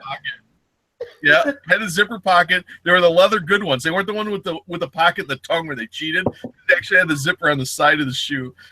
And so anyways, I take the sock and I put it in her G-string. Well, she's dancing for a little bit. She don't realize it's there. Well, then she sees it. She starts screaming. So I get an African-American version of Mr. Clean, grabs me by these pair of shorts I'm wearing, and the neck of my t-shirt. My t-shirt gets all ripped up or whatever. He takes me to the door, opens up swinging doors with my head, used like a battering ram, just throws me through the doors, and I land in the rotten granite parking lot. I'm wearing shorts and t-shirt. I'm all skinned up, my knees and my palms of my hand. I'm like, whatever. I'm like, I'll just go on the school bus, and I had it coming, So I go sit on the bus with the driver. He's like, what happened? I told him. He's laughing. Anyway, next thing I know, out. We're the only people there. This is like 3:00 in the afternoon. Everybody comes out, and their bar owner now follows them out in the parking lot. He's like, where's everybody going? Hey, you screwed with our friend. He goes, well, I didn't know he was with you. And they're like, well, he's part of our thing. We're going to the next bar or whatever. And no. Come on, guys. Come in, spend some more money. They're like, no, go, F yourself or whatever. So anyway, so the bar packed up and we all left. So you're like, you messed up my ruse. You messed up my ruse. Oh man! Oh, she was one angry Dana though. We saw that sock in her G-string. She flipped out. Anyway, they went on for She probably wanted to tip and not. Oh, here's a good one. We're gonna have a bachelor party and bachelorette party, which what they did on the same night. Oh, is this when your wife got punched? Yes, this is when my wife got punched. But anyway, first wife. But anyway, so we got 2 school buses, right? This is their brilliant idea. So we send one school bus with the guys, one school bus with the girls. Both of them leave, earlier in the day, and then at night they're going to meet. Well, when you get a school bus full of drunk guys, a school bus full of the drunks, and they 2 meet, and they're all drunk, it ain't going to be good. So anyway, so in this bar where we all met, this parking lot, the whole thing erupts in a huge fight. I mean, it's like something out of a cowboy movie, where they all start swinging. All the women are fighting with the guys. My wife gets in an argument with the groom's pregnant sister who's smoking a cigarette and has a glass of wine in her hand, or a bottle of wine in her hand. She's like, well, you shouldn't be smoking and drink pregnant. She calmly drops her cigarette, punches my wife in the face. So now my wife wants me to go punch this pregnant woman. I'm like, it don't work that way. Why mess with her anyway? There's this Camaro in the parking lot that everybody's walking up to. I see these 2 couples are fighting, and the guy's like, no, I love you. No, you did this. God dang it, I love you. So he starts kicking the car and kicking dents. I'm like, wow, he's really wrecking his car. They walk away. Another couple goes over there, and they start arguing. Kicking, punching his poor Camaro. When we left the parking lot, the Camaro was still there. It was some bar patron at this Ott's bar that just left his car. Any of us, and here it was all full of dents from all these pissed off spouses, couples arguing. It was something else. Can I just say one thing right here before we have to wrap it up? First of all, good night, Nikki. Second of all, I'm not having any kind of meetup unless you're there. I'm really not, because I feel like I've missed out on a lot of life. Like you and I just need to sit down and have several drinks, and whoever wants to listen in can, and just swap stories. We totally Like, I think you've definitely got me beat. But yeah, I'm not having a meetup unless you're there. So canoe down the Mississippi, ride your bicycle through Wisconsin in the snow, whatever you need to do. Unicycle, whatever you need to do, your ass is gonna be there. Hey, Uh-oh. the tag team is Mel. here. Who needs a break? Jason's here. Let's keep this fucking going all night. And Jason will be there in his Suzuki Sidekick. You should have Nikki drive it down. You should have Nikki drive it. Oh, now I gotta go with Nikki. Tar says I need to go down with Nikki. This would be great. You Yeah, should go down on Nikki? What? No, Wow. no, no. Have Nikki pick Nikki, you up. get in here. Wow, that really went south in so many different Oh ways. my gosh. It literally went She- south. She needs to have more sex. You would have to give you the reseller wife swap. Well, you're trapped in a car with somebody, you know what happens. You get stuck in a bar parking lot on a snowmobile. Who's drunk when you get stuck? I can't mention the guy's name. We're talking about a few people that if I was trapped on an island with them. Well, if I was trapped on the island with those folks and Nikki, well, for husbands listening, sorry, I would definitely be Nikki over the other. Oh my god. Oh, Jesus. Well, I would hope so. Nikki, I It's the hope. 80s. Has Nikki left yet? Yeah, she's already gone. Oh, no, she's still listening. I guarantee you she's still listening. Oh, okay. Love you, Nikki. So is this the That won't be serious? your- Am I for the right place here? Daddy said, what just happened? Joe Hare, I have no clue what just happened. Like, I Yeah. seriously don't. I'm going to have to go back and watch this and try to replay it in slow-mo where he's going, one time in the murmur, you know? Like, I have no idea. No idea what just happened. Oh my god. Jason, where you been? Oh, what? Yes. Oh, Oh, Nope. shit. oh, I'm it sorry. just got real. I'm coming. I was just checking my email. It's okay, baby. It's okay. Oh, you're married now, so you can't lie. Dude, you can't lie. Yeah, she got that whip. Welcome to Pornhub. Welcome to Pornhub, Jason. You're our favorite customer. I hope she heard that. I know. I understand. Okay. Oh, you are so buzzed. I gotta go. I'll see you guys. Peace. Wow, busted. Oh, it was Jason that was. Oh boy, honeymoon's over. Oh my God, That was great. The honeymoon's over. I don't even. You know what's really weird? It's got me really jacked up. The whole day today, I've been thinking it's Friday night. It's Friday, you know. And I was telling Jim, like, we'll go to dinner. And I'm getting all this. It's Friday night. We'll go. We got to get there early. The restaurant. And I look at Tristan, and she's like, it's like, I don't even know what today It's is. Tuesday. She goes, it's Tuesday. And I was like, when the hell? Like, I feel like I have jet lag from vacation or whatever. I mean, I listed a lot of stuff yesterday. I shipped all my stuff. My normal, like, you know, reseller rhythm should have kicked in. And somehow I think with, like, you know, we had to go visit a friend in a nursing home. Kind of, she's got cancer and she's not doing well, and that's sad and all that. But then we went to visit Jim out at his house, and somewhere in the middle of this 3 or 4 hours, I got like this complete jet lag and lost track of days. I went literally from like realizing it's Tuesday to like all of a sudden it's Friday night. It's really bizarre. I heard the garbage truck this morning. I'm like, what the hell is the man? garbage truck doing? She told me, she said, you got to stop drinking. Well, I hear the garbage truck, and I'm like, why would the garbage truck be out there? It's you know, the weekend. I'm like, oh my God, it's not it's Tuesday. So I go running out there. I throw on a pair of shoes, work boots, not laced. I'm running out there to get the garbage truck cans out because I'm like, with the kid out of school, I feel like every day's a weekend, so that's not good. What's really sad is our trash comes on Mondays, and we got home from vacation and plenty of time to get it out and all that. And the big green can down by the road. And I was talking to Joe. I haven't talked to Joe Panico in a long time, and I called him on the phone today, and we were talking before we went to dinner. And he's like, "What's that noise?" And I'm like, "I'm bringing the can back up from the road." Like a day and a half later, like our green can, and they use the automatic claw thing with the truck here, and they it picks it up and it dumps it and lays it back down, and they never end up right. They just lay on their side. Ours, I will literally leave it half hanging in the road for like 3 days, and I'm like. Everybody, we've got kind of a busy little boulevard thing out front. And I'm like, people are probably cussing me or whatever. I'm like, I don't care. And normally what I do is I text Gabe and I'm like, and I'll just be like, bring the green can in from the road. And he knows what that means.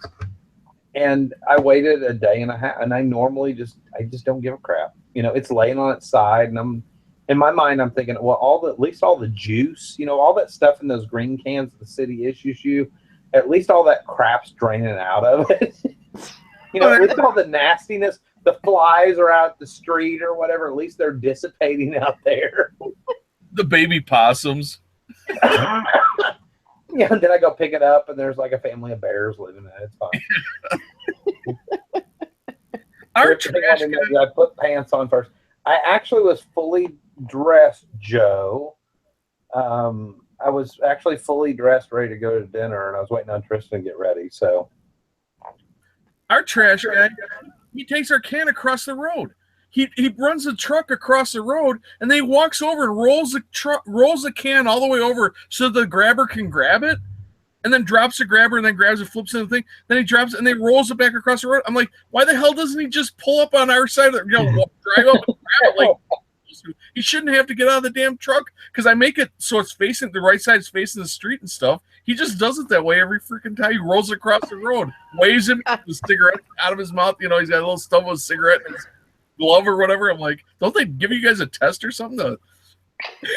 Jack Smack. You got some requirements. Jack Smack said the neighbors only bitch at me when the wax paper from the shipping labels flies into their yard.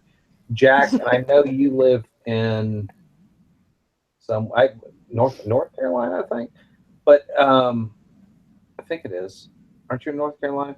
But anyhow, if you're anywhere where it's warm enough that you have a fire in the fireplace, I'm gonna tell you that waxed paper off the back of the UPS labels in the back is the best freaking fire starter ever, because it's like paper on steroids.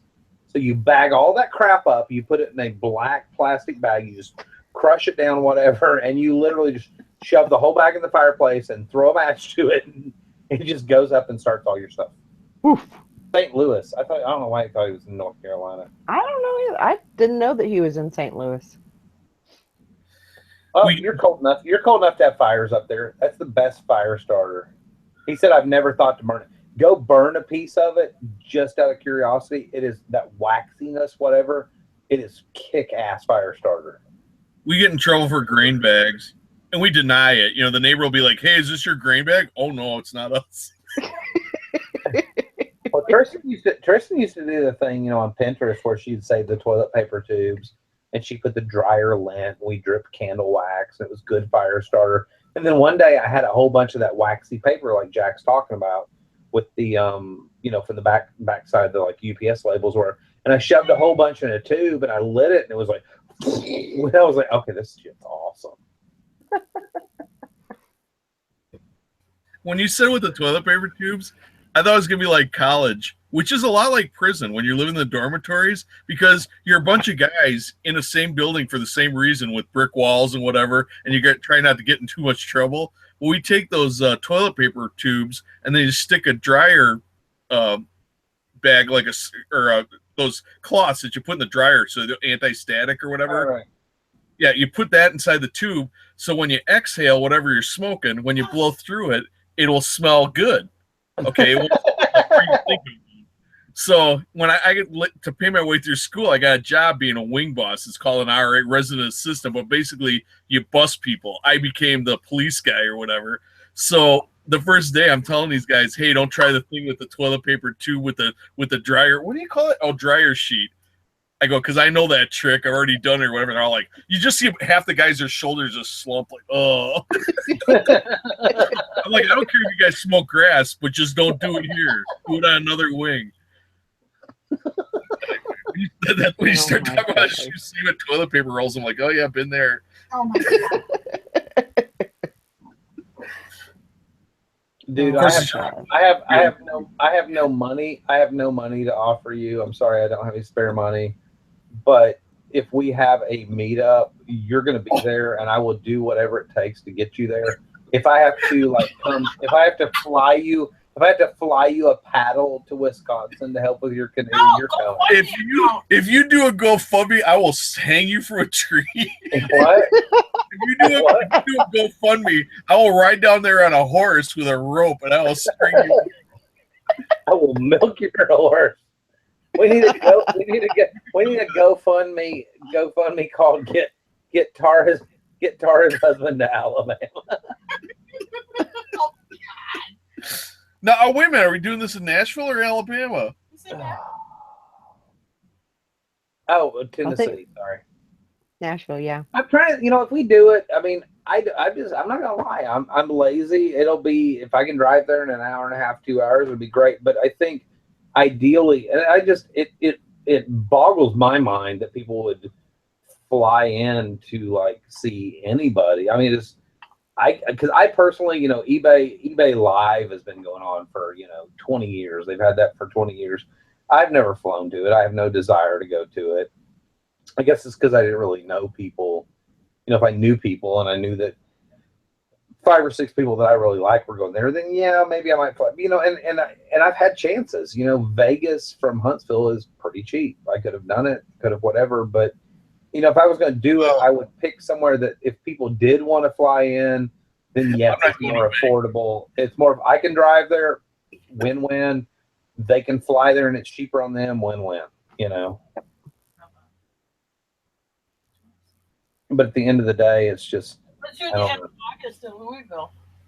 You do it like Louisville. 25th through the 20th. Well, no, we talked about Louisville. I talked to Zilke about that because Zilke, the bearded picker. World Championship Horse Show. I could go World Championship Horse Show. I was gonna say we could do an East St. Louis if we're gonna go down there. Well, I talked to Zilke and I said, "What about Louisville?" And he goes, "The only problem with Louisville," and I can't remember what he said. And I wish the bearded picker was in the audience, but he said it's kind of not real. What was his exact words? That it's just not real.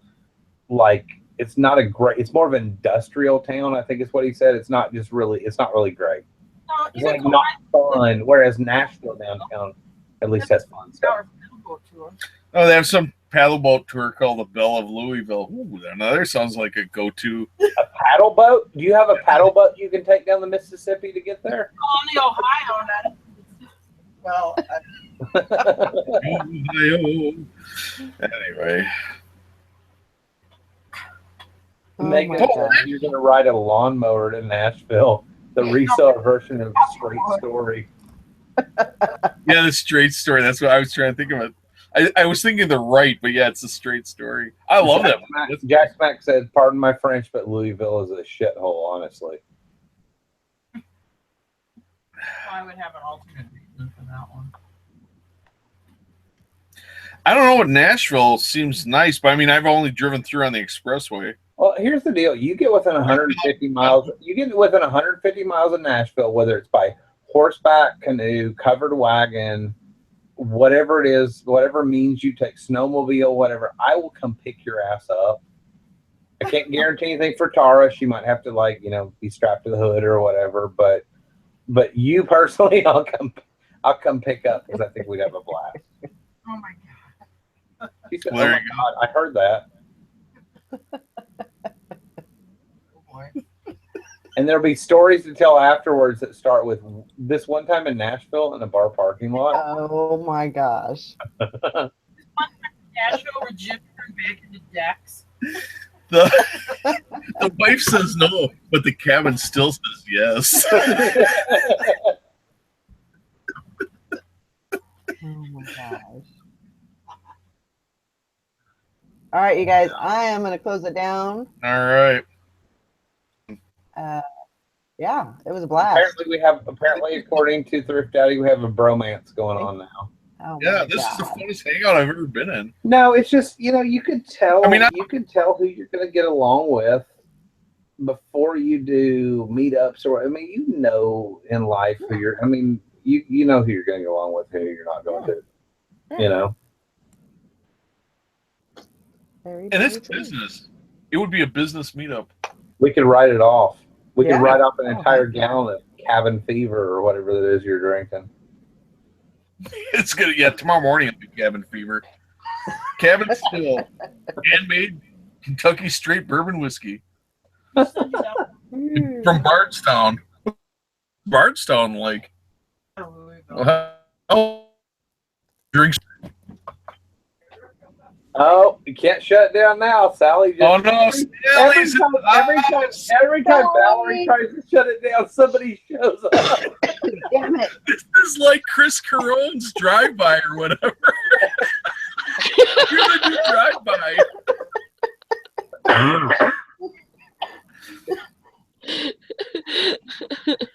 It's more like a drive-in because when they drive, they don't go past it. They come and stay for a while. Nobody's yelled the F-bomb and been kicked out of the side chat yet. Yeah, Valerie, that's the way my life's been too. They just drive in and drive out.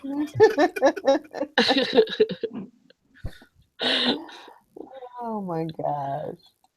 They don't have How are y'all gonna get up for the show in the morning? I don't According know. to my Shame brain, on you. according to my brain, it's Friday night, so I don't have to ship anything tomorrow. We don't have a show tomorrow. There Then. you go. Oh, You guys are all gonna be screwed on your eBay too. We sold a bunch of local pickup stuff, so I don't really have that No, much. actually, I've been getting cha-chings the whole time I've been on here. Sweet. Hell, what the hell? I got lucky today. I went out and visited Jim at the new house and waited for the movers to get there. And I got home and the mail hadn't run, so I shipped 4 more items. I've only got 2 to ship tomorrow, so suck on that. And they're both really. eBay wants me to sign in. Hold on. One is Awesome. One is first class, and the other one is slap a label on it and send it FedEx. I slept all When you say fucking that- day, so how about that? When Dusty said he got lucky, I didn't know that many hung out with Jim. Wow. I was like, wow, Dusty, thanks for sharing. Oh, you're talking about hanging out with Jim, okay? We're talking about only having a couple things to ship. That's great. my. Super. Not only that, you're keeping up all the viewers too. That's right. They're all adults. They know how to go to bed.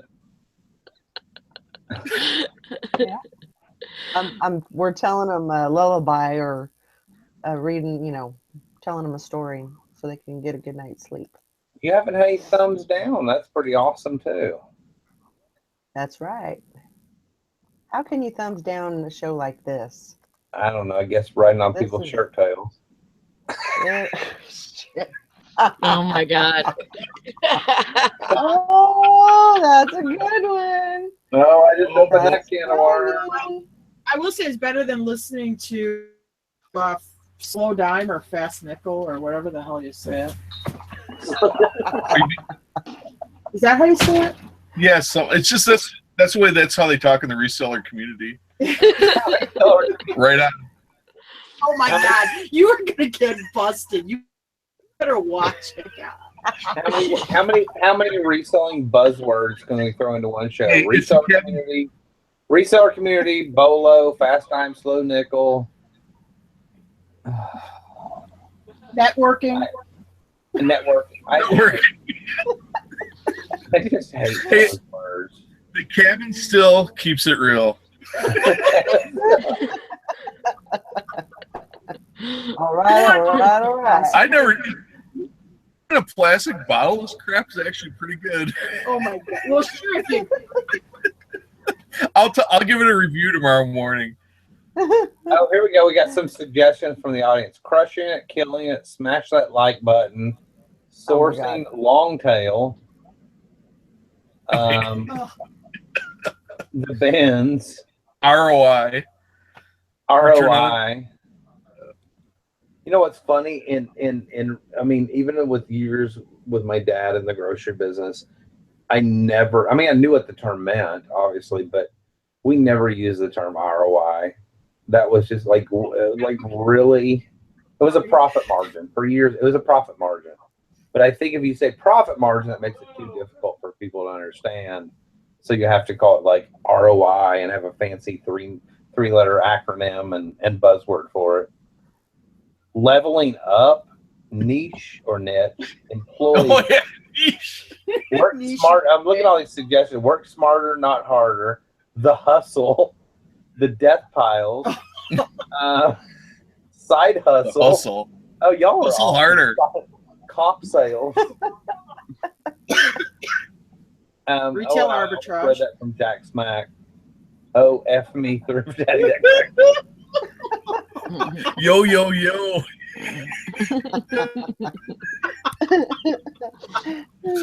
I gotta like go that. W. Dog. And I got my sticker in my hat, $14.99. Hustle harder. Forks down. You gotta hustle harder.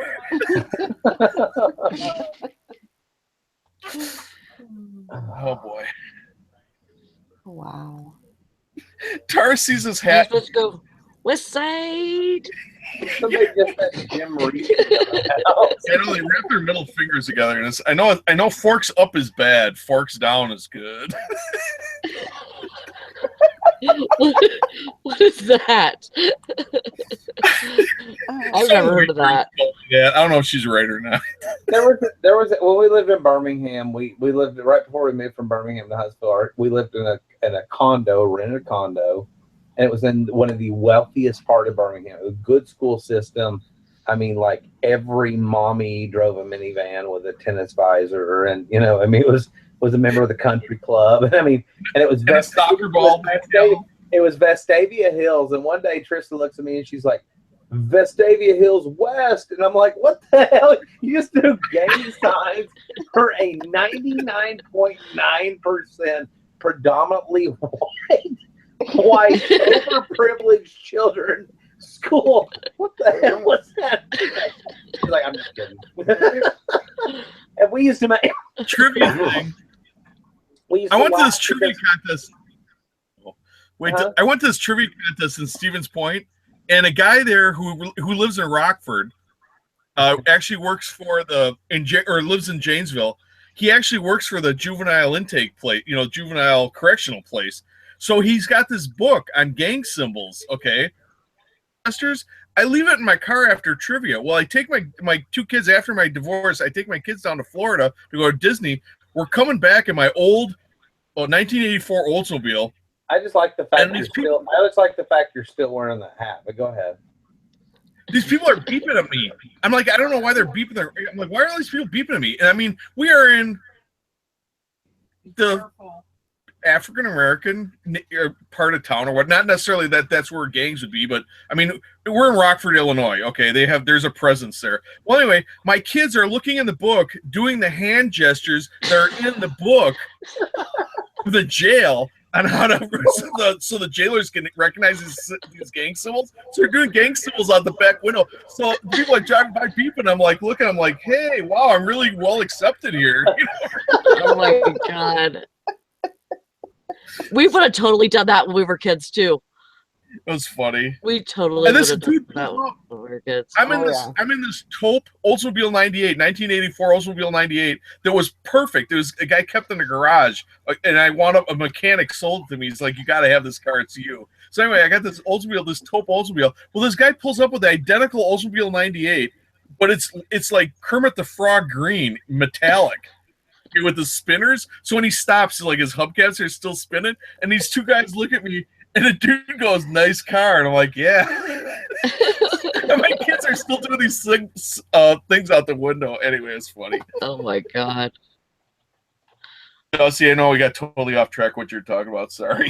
No, it's just Trisha was throwing the signs and she was being funny and all that. And she's like, Vestavia Hills West. And it was kind of the running joke. And we were always kind of fish out of the water living in that neighborhood anyhow. I mean, we were just glad that our kids could go to the school that good. But, you know, we were the people driving the Tahoe with the, you know, the bad muffler or whatever. Everybody else had the nice minivan and the tennis visor and the whatever. And it was like, you know what? We're just glad our kids could have a good, you know, have a good education or whatever. But it was kind of the running joke.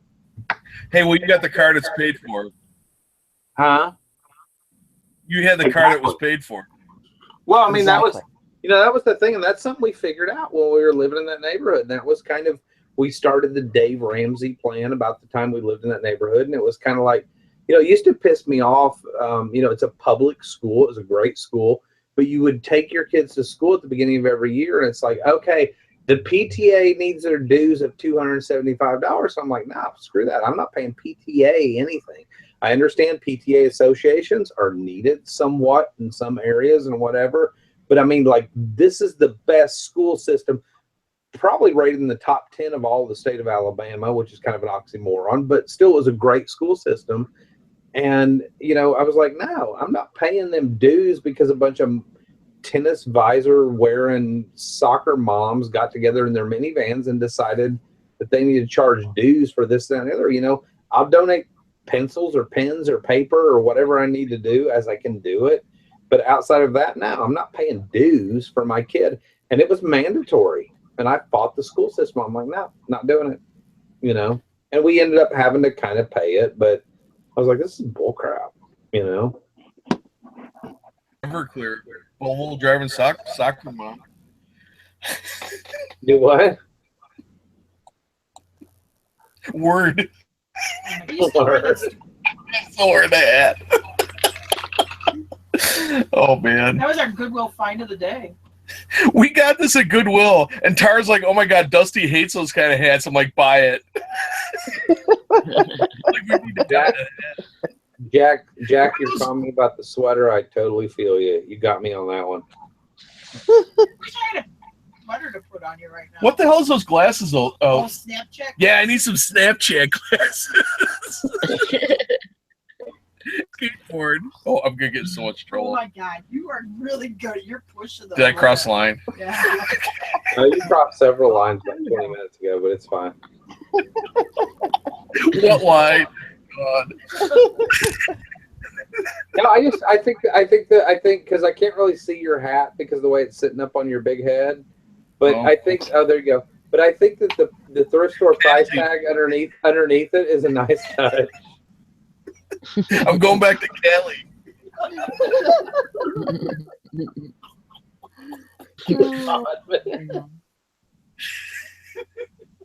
Okay, guys. No. Uh-oh. Third time. We out. Wait a minute. Oh, Eric just showed up. Wait, my boy. Here comes my boys from Compton.